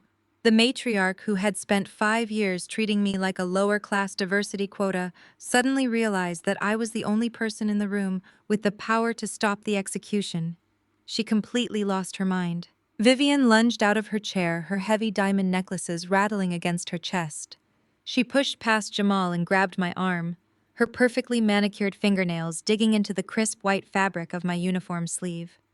She was hyperventilating, her carefully styled hair falling out of place as she completely abandoned her refined country club aesthetic. "Maya, please," she screamed, her voice cracking with pure desperation. "This is a mistake. You have to tell them this is a mistake. Harrison is a good man. Jamal is your husband. You have to protect the family. Please, Maya, do not do this to us. We can fix this. We can make it right." I looked down at her hand clutching my uniform. I did not flinch. I did not raise my voice. I slowly and deliberately reached over and detached her fingers from my arm, peeling her hand away, as if she were a piece of lint. I looked her dead in the eye, watching the terror swim in her expression. "I am protecting my country, Vivian," I said, my voice dropping to a lethal whisper that only her table could hear. "You are just collateral damage." Vivian stumbled backward, covering her face with her hands, and collapsed into her chair, sobbing uncontrollably. The other wealthy wives and socialites in the front row were actively turning their faces away from her, refusing to make eye contact. In their world, social death is swift and unforgiving. Vivian was officially a pariah. Alia was standing frozen next to her mother, staring at the doors where her husband had just been dragged out in handcuffs. The custom emerald green gown she had worn to celebrate my downfall was now the outfit she would wear in the darkest moment of her life. Her social climbing days were permanently over. She would be known forever as the woman whose husband committed treason to cover up his own incompetence. I turned my attention back to Jamal. He had not moved from his chair. He was staring at the federal agents escorting his father away. He had traded his marriage, his integrity, and his entire future for a $40 million contract that never actually existed. He had tried to silence me because my excellence made him feel small. Now he was the smallest man in the room. I did not say another word to him. There was nothing left to say. I turned my back on my husband and walked away from table 1, leaving him to face the federal agents waiting to process his arrest. As I walked back toward the stage, a sudden flurry of movement erupted near the press gallery. The media outlets that had been invited to cover the prestigious defense contract announcement had finally recovered from their shock. Camera flashes began exploding like strobe lights across the ballroom. The bright, blinding bursts of white light illuminated the absolute destruction of the family empire. Reporters were holding up their professional cameras and shouting questions over the rising chaos in the room. Some were already live streaming the event on their phones, narrating the unbelievable scene unfolding before them. They captured every single second of it. They captured Wyatt being hauled through the brass doors by military police, his face red and stained with tears. They captured Harrison lowering his head in shame as federal agents marched him past his former military colleagues who looked at him with absolute disgust. They captured Vivian weeping into her hands while Aaliyah stared blankly into space, entirely broken by the sudden loss of her status. And they captured Jamal sitting alone at a table meant for highly respected VIPs, staring blankly at a divorce petition while his entire life burned to the ground around him. The elite facade they had spent decades building was being destroyed in real-time broadcast directly to every news station and social media feed in the country. They had cared about their reputation more than anything else in the world. They had sacrificed my mental health and my career just to protect their public image. And now that very image was entirely dead. The execution was flawless. The morning after the Washington Gala, the sunlight filtering through my hotel window felt remarkably clean. I sat at the small desk in my dress uniform pants and a plain black shirt, drinking black coffee while watching the national news networks. The story had broken with devastating speed. The footage captured by the defense reporters the night before was playing on a continuous loop across every major channel. There was Harrison being marched out of the grand ballroom in handcuffs. There was Wyatt crying in his ruined dress blues. And there was Jamal staring blankly at the divorce petition I had dropped on his plate. The media stripped away their elite facade in less than 12 hours. The headlines did not hold back. They called it one of the most brazen acts of corporate espionage in modern military history. By 8 o'clock in the morning, the social execution of my mother-in-law and sister-in-law was already fully underway. In the wealthy, status-obsessed circles of Atlanta, social death is swift and entirely merciless. Vivian had spent her entire adult life cultivating her image at the country club and her mega church. She had used that exact network just weeks ago to spread vicious lies about my mental health. She told anyone who would listen that I was a broken, hysterical woman who had abandoned my husband. Now those same people were watching her husband face decades in federal prison for treason. I received a text message from a mutual acquaintance who had been at the country club that morning. The club president had personally called Vivian before she even boarded her flight back to Georgia. He informed her that the board of directors had held an emergency vote. Her family membership was permanently revoked effective immediately. They did not want federal investigators swarming their golf course, and they certainly did not want the wives of convicted felons sipping mimosas in their dining room. Alia faced an identical brutal reality. She had built her entire personality around being the glamorous wife of a military officer. She had bragged about her custom emerald green gown and mocked my career.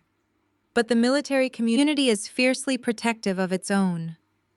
When the spouses of other officers learned that Wyatt had tried to steal classified data from a combat aviator, they completely isolated Aaliyah. Her prestigious sorority sisters blocked her phone number. The members of her church outreach committee removed her from every group chat. She was instantly excommunicated from the elite bubble she thought she ruled. They were both left absolutely alone with the horrifying reality of their actions. But the social humiliation was just the beginning of their punishment. The financial destruction was clinical and absolute. The Department of Defense moved with immediate lethal efficiency. Harrison had officially signed federal bidding documents, claiming my stolen logistics data was his own proprietary work. Because of that undeniable proof, the military completely blacklisted his defense consulting firm. By noon, every single existing government contract his company held was frozen and placed under federal audit. The moment the company was blacklisted, the house of cards collapsed entirely. Harrison had been hiding over $12 million in corporate debt to maintain their lavish lifestyle. He had leveraged his business, his luxury cars, and the massive gated compound in Atlanta, hoping the $40 million logistics contract would save him. Without the military contracts, the banks panicked. By mid-afternoon, the financial institutions called in all of his outstanding loans. They froze his corporate accounts and his personal assets to prevent him from moving money offshore. The bank holding the mortgage on the sprawling Atlanta estate issued an immediate notice of foreclosure. The imported oaks, the marble floors, the custom chandeliers, everything Vivian had valued more than basic human decency was going to be seized and auctioned off to pay for her husband's crimes. They were going to be left with absolutely nothing. While his parents' empire was burning to the ground, Jamal was facing his own absolute ruin. My husband had flown back to Atlanta on a separate commercial flight early that morning. He was desperate. He still believed he could somehow compartmentalize the damage and save his own career. He was an investment banker who handled millions of dollars for wealthy clients. He thought he could walk into his glass corner office and smooth things over with his senior partners. I thought his smooth-talking charm could fix federal espionage. He was completely delusional. When Jamal arrived at his downtown banking firm, his keycard flashed red at the security turnstile. He tried to bypass the desk, but two armed corporate security guards immediately intercepted him. They did not call him sir. They did not offer him the respect he demanded from everyone around him. They escorted him straight to the Human Resources Department on the ground floor. His firm handled high net worth accounts and strictly regulated financial portfolios. The moment the news broke that one of their senior investment bankers was actively under investigation by the federal government for stealing classified military data, the executive board terminated his employment instantly. They could not risk the Securities and Exchange Commission auditing their entire firm because they employed a man involved in federal treason. Jamal begged them to listen. He tried to blame his father. He tried to blame Wyatt. He even tried to blame me, claiming I had set him up.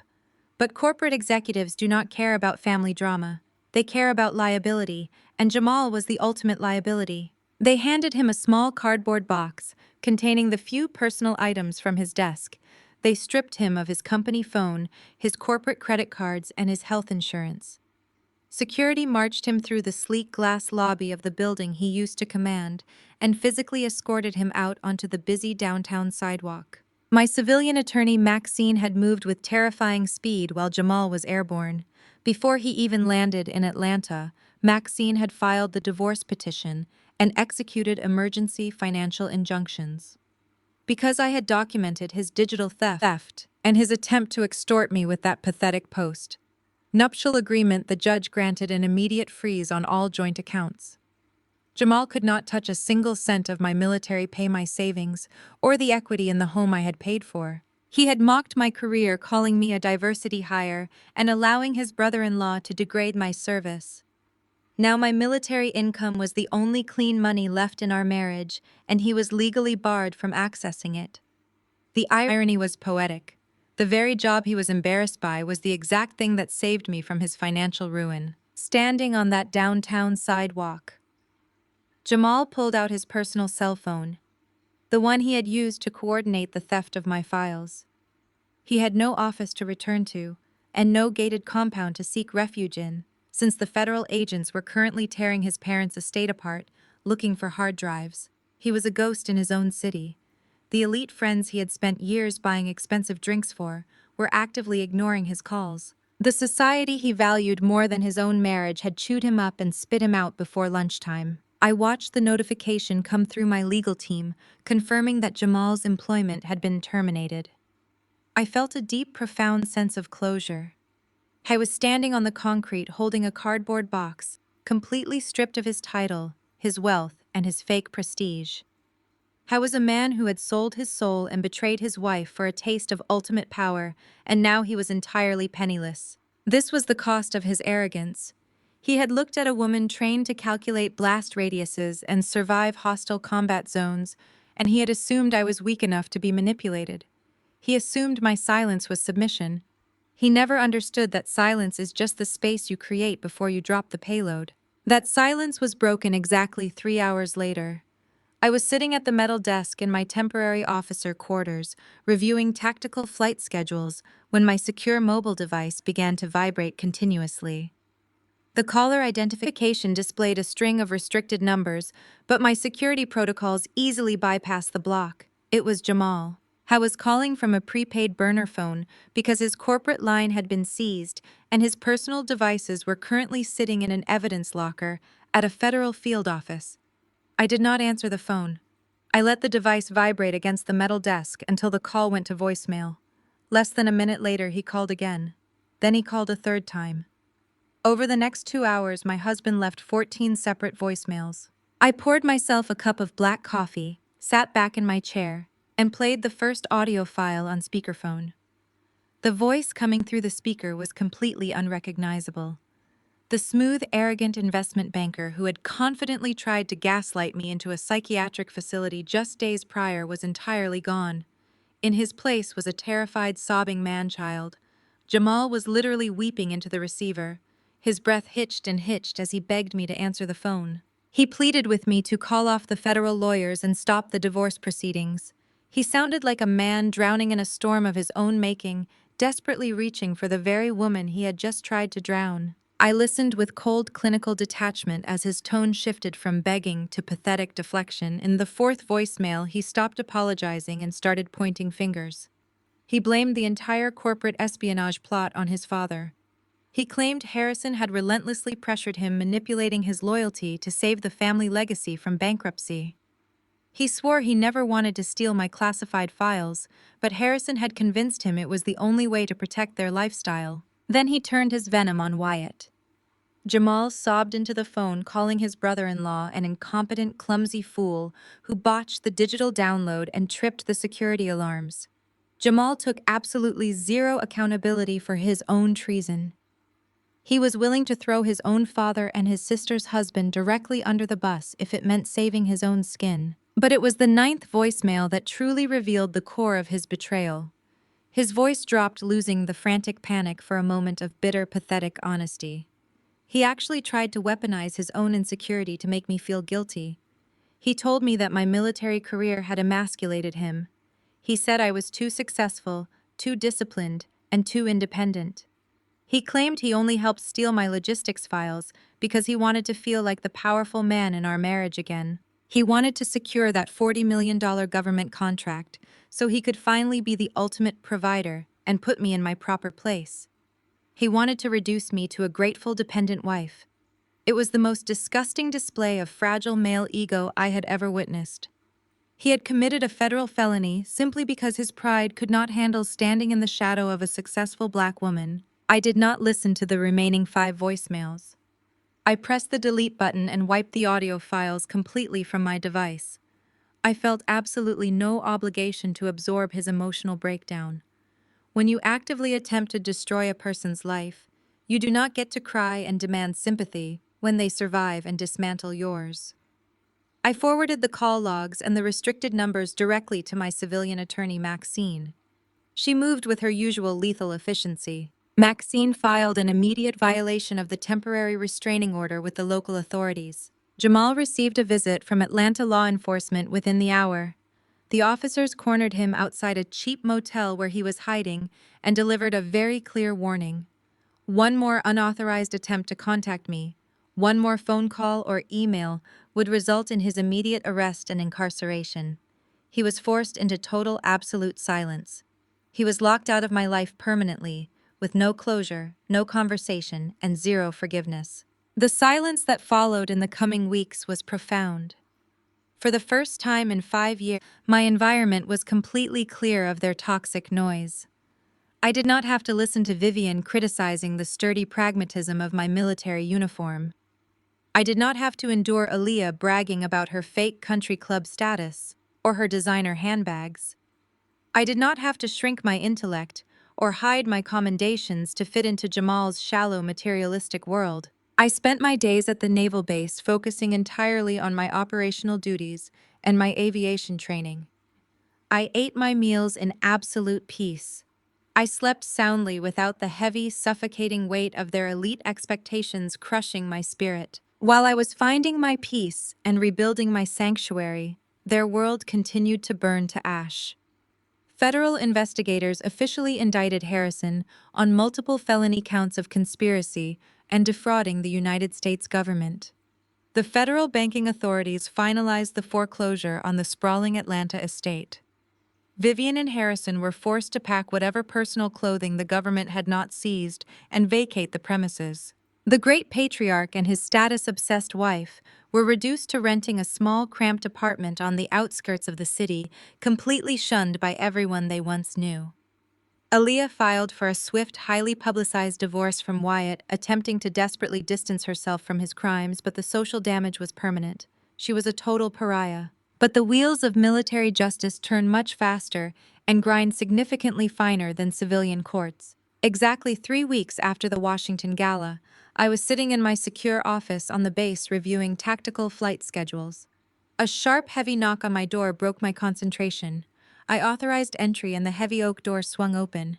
2 armed military police officers stood in the hallway, accompanied by a senior legal officer wearing the distinct insignia of the Judge Advocate General Corps. They did not look like men bringing casual news. They looked like men preparing a battlefield. The senior legal officer stepped forward and handed me a thick, sealed dossier bearing the official crest of the United States Navy. Wyatt had been formally charged under the Uniform Code of Military Justice. He was facing a full general court-martial for unauthorized access to a restricted federal network theft of classified intelligence and conduct unbecoming an officer. The military prosecution team did not just want to rely on the digital tracking data and the metadata logs. They wanted to make an absolute spectacle of his treason. They wanted to ensure he was stripped of his rank and sent to a federal military prison for a very long time. The legal officer looked me dead in the eye and delivered the final directive. You are officially subpoenaed, Commander. You are being called to the witness stand. The prosecution needs you to provide expert testimony regarding the digital breach and personally verify the exact classified nature of the files your brother-in-law attempted to steal. We are going to put you in the exact same room as the man who mocked your service, and we are going to let you testify to his absolute destruction. The heavy oak doors of the military courtroom swung open and I stepped inside. The air in the room was sterile and aggressively air-conditioned, carrying the distinct weight of federal authority. A military tribunal is not like a civilian courtroom. There is no room for theatrical lawyers pacing the floor or emotional appeals to a sympathetic jury. It is a machine designed to weigh facts, evaluate conduct, and dispense absolute unyielding discipline. I walked down the center aisle, my dress whites perfectly pressed, my cover tucked precisely under my left arm. I took my seat in the gallery behind the prosecution table, waiting to be called. I let my eyes scan the room, and they immediately locked onto the defense table. Wyatt was sitting there, looking like an empty, hollow shell of a human being. The arrogant logistics lieutenant who had loudly bragged about his grueling deployments at my dining room table was entirely gone. He sat slumped in his chair, his shoulders hunched, his hands trembling as they rested on the polished wood. He did not look at me. He kept his eyes glued to the table, too ashamed and terrified to meet the gaze of the woman he had tried to destroy. The military judge called the court to order. The prosecution immediately called me to the witness stand.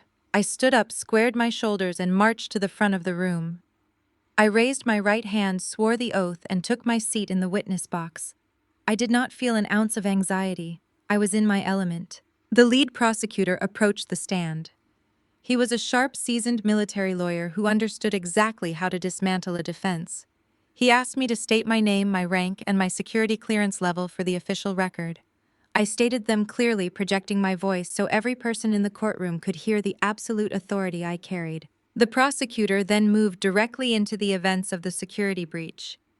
He asked me to explain the architecture of my restricted home office network. I answered with cold, clinical precision. I explained the biometric locks, the dual authentication firewalls, and the isolated server rack mounted beneath my desk. I explained how the system was designed to detect external hard drives and log every single keystroke. I did not mention my broken marriage or my former father-in-law. I spoke entirely in the language of cybersecurity and military protocol. The prosecutor brought up the digital logs on a large monitor facing the tribunal. He asked me to verify the access timestamps.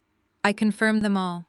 I pointed out the exact moment the secondary motion sensors in my hallway were manually disabled.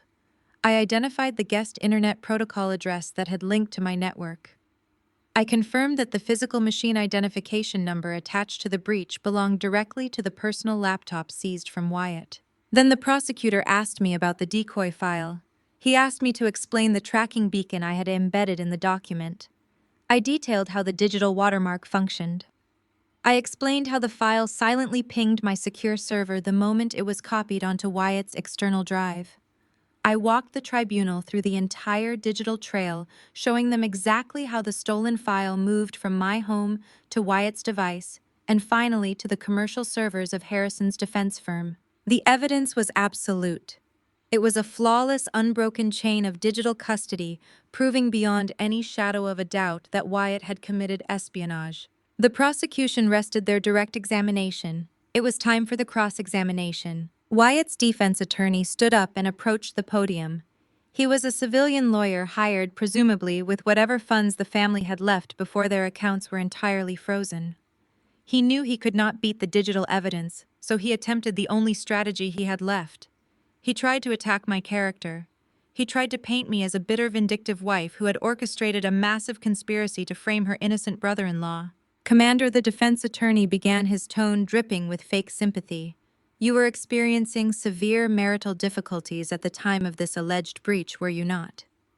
In fact, you had just engaged in a highly emotional confrontation with my client at a family dinner the night before. Is it not true that you specifically engineered this entire situation to punish my client for a simple personal disagreement? I looked at the defense attorney with absolute zero mercy. I did not raise my voice or show a single flash of anger. I let the silence stretch for a full 3 seconds, making him sweat under the gaze of the military tribunal. I engineered a tracking beacon to protect classified federal intelligence, I replied, my voice completely steady. My personal feelings regarding your client are entirely irrelevant to the functionality of a cybersecurity firewall. The defense attorney frowned, attempting to push harder. But you placed a file on your desktop labeled as a defense strategy proposal. You knew my client would be in your home. You deliberately set a trap to entrap him because you were angry.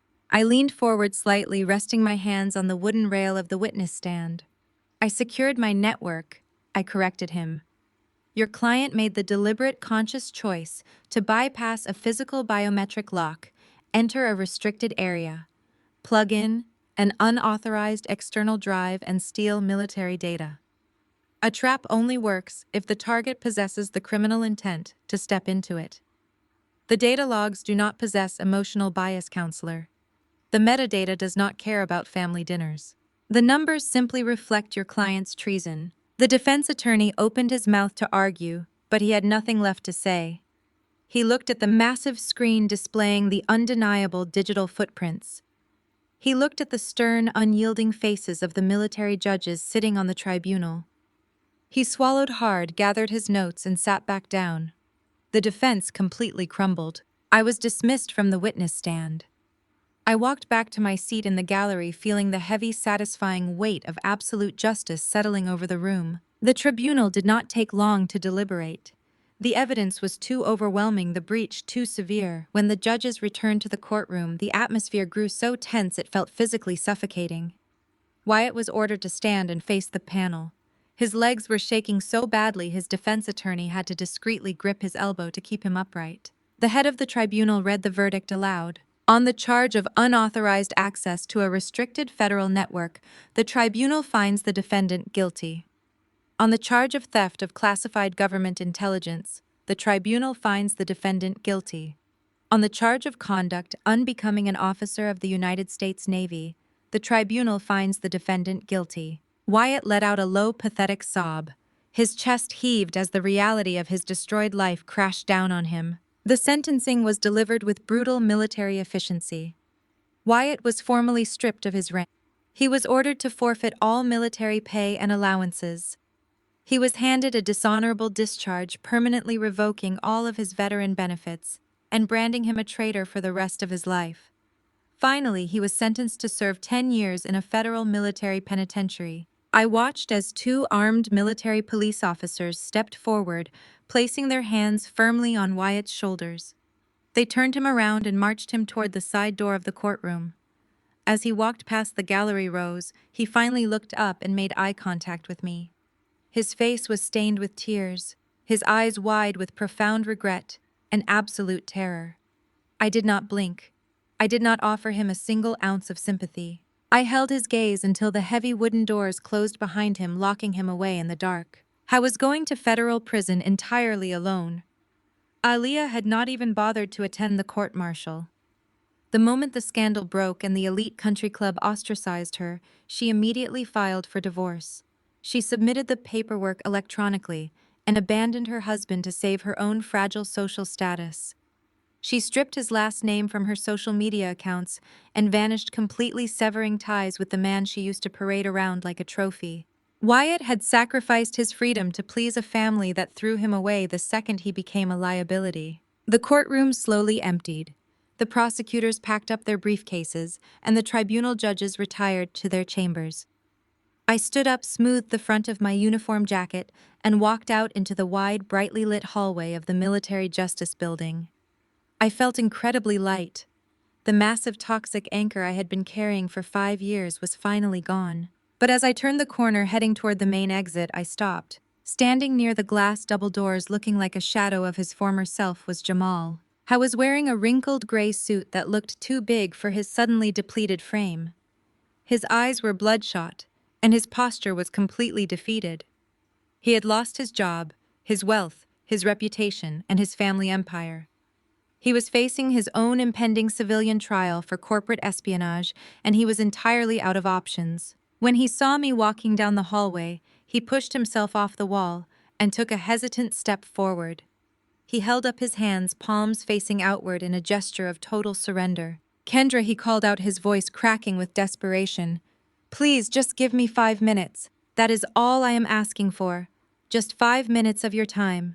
I walked out of the heavy double doors of the military courtroom, leaving the sounds of Wyatt crying behind me.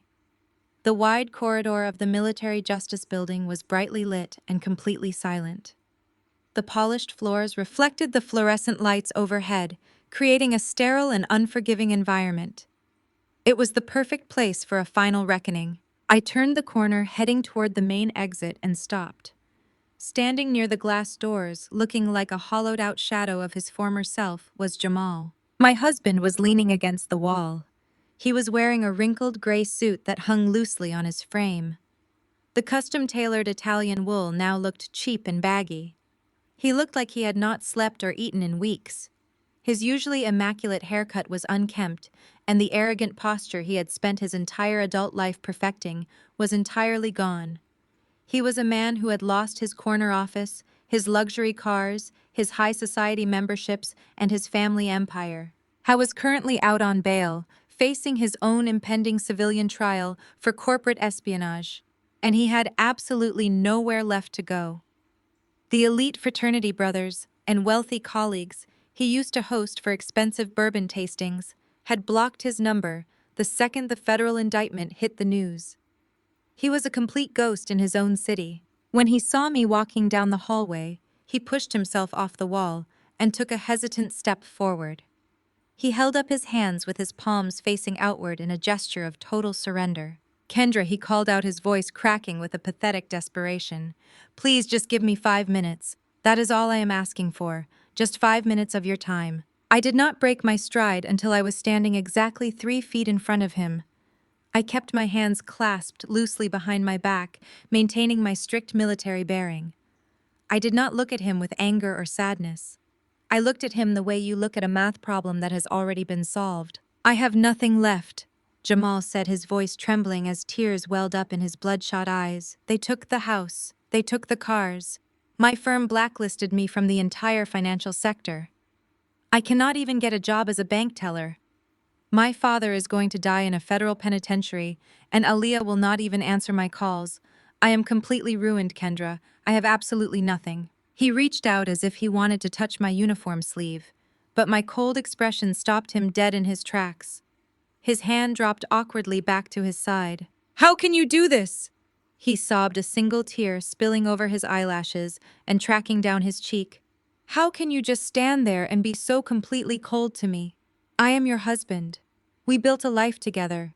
We stood in front of our families and made vows to each other. How can you be so merciless to the man you loved? I was still doing it. Even now, standing in the ruins of his own treason, he was trying to play the victim. He was trying to use the ghost of our marriage to manipulate my conscience. He wanted me to feel guilty for surviving his attempt to destroy me. I looked at the tears streaming down his face, and I felt a profound sense of clarity.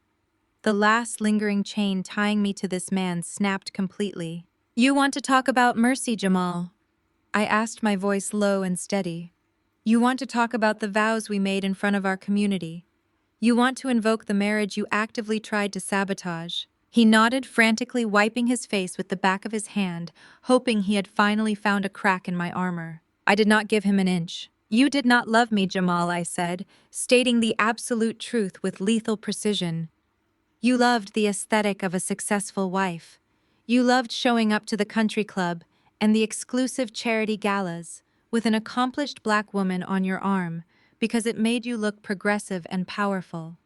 You loved the steady paycheck I brought home, and you loved the financial stability I provided while you leased sports cars you could not actually afford. You loved having a polished, intelligent woman standing quietly by your side to elevate your own status. You loved all of those things, right up until my success threatened your fragile ego.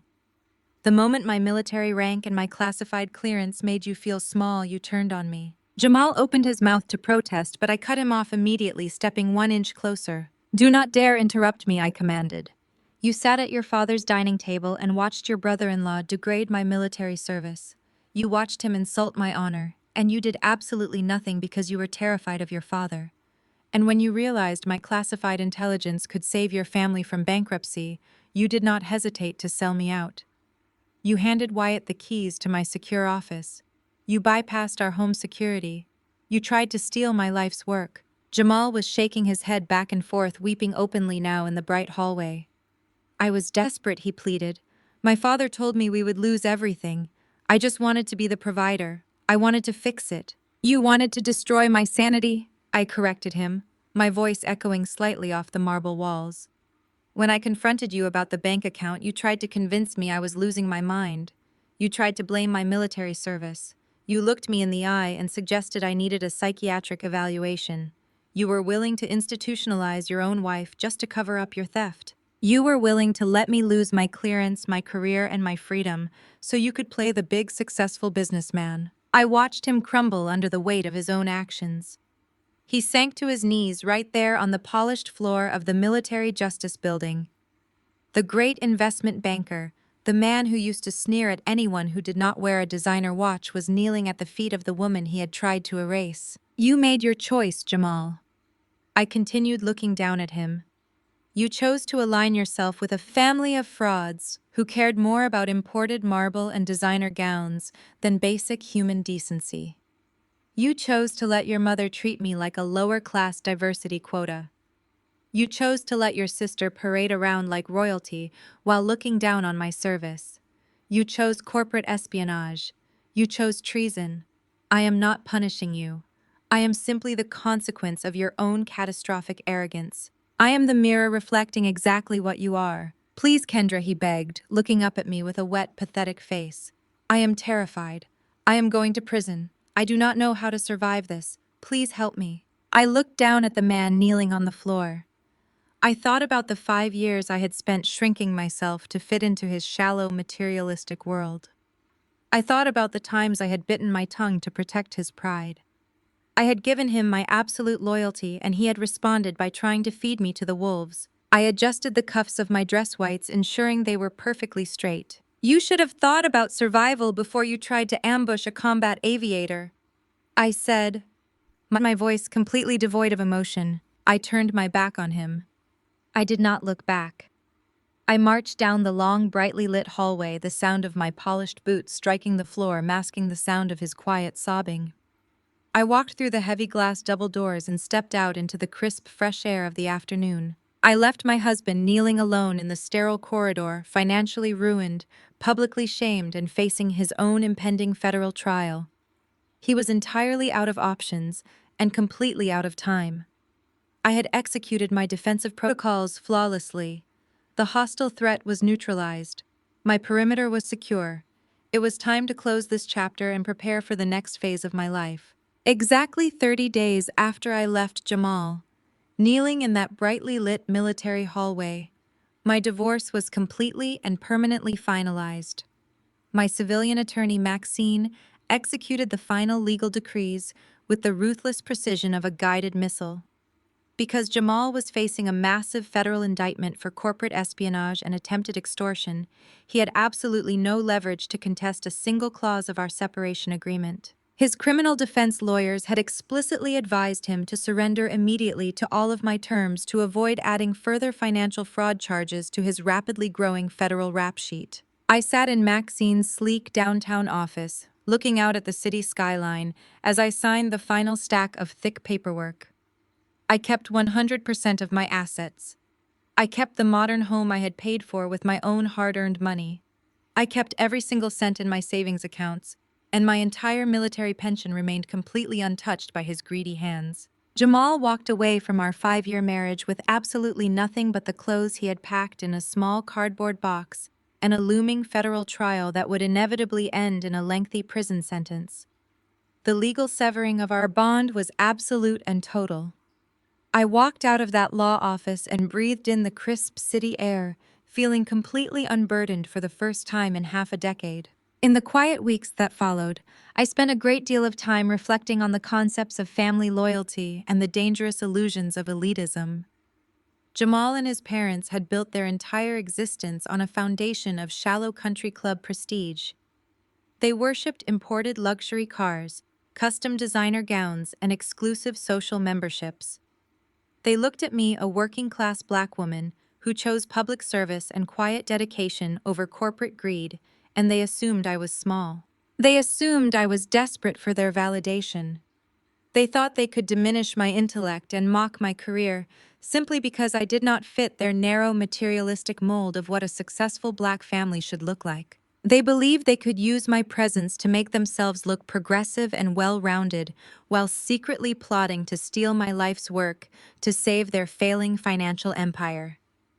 They wanted the aesthetic of a military officer in the family without showing any actual respect for the uniform I wore every day. What they failed to understand is that true power does not need to boast at a dinner table. True power does not need to belittle others to feel significant. They did not realize they were dealing with someone who had been rigorously trained to survive in the most hostile environments on Earth. They tried to ambush a combat officer in her own home. They tried to wage war against a woman whose daily routine involved calculating blast radiuses, anticipating enemy movements, and dismantling critical threats with absolute zero hesitation.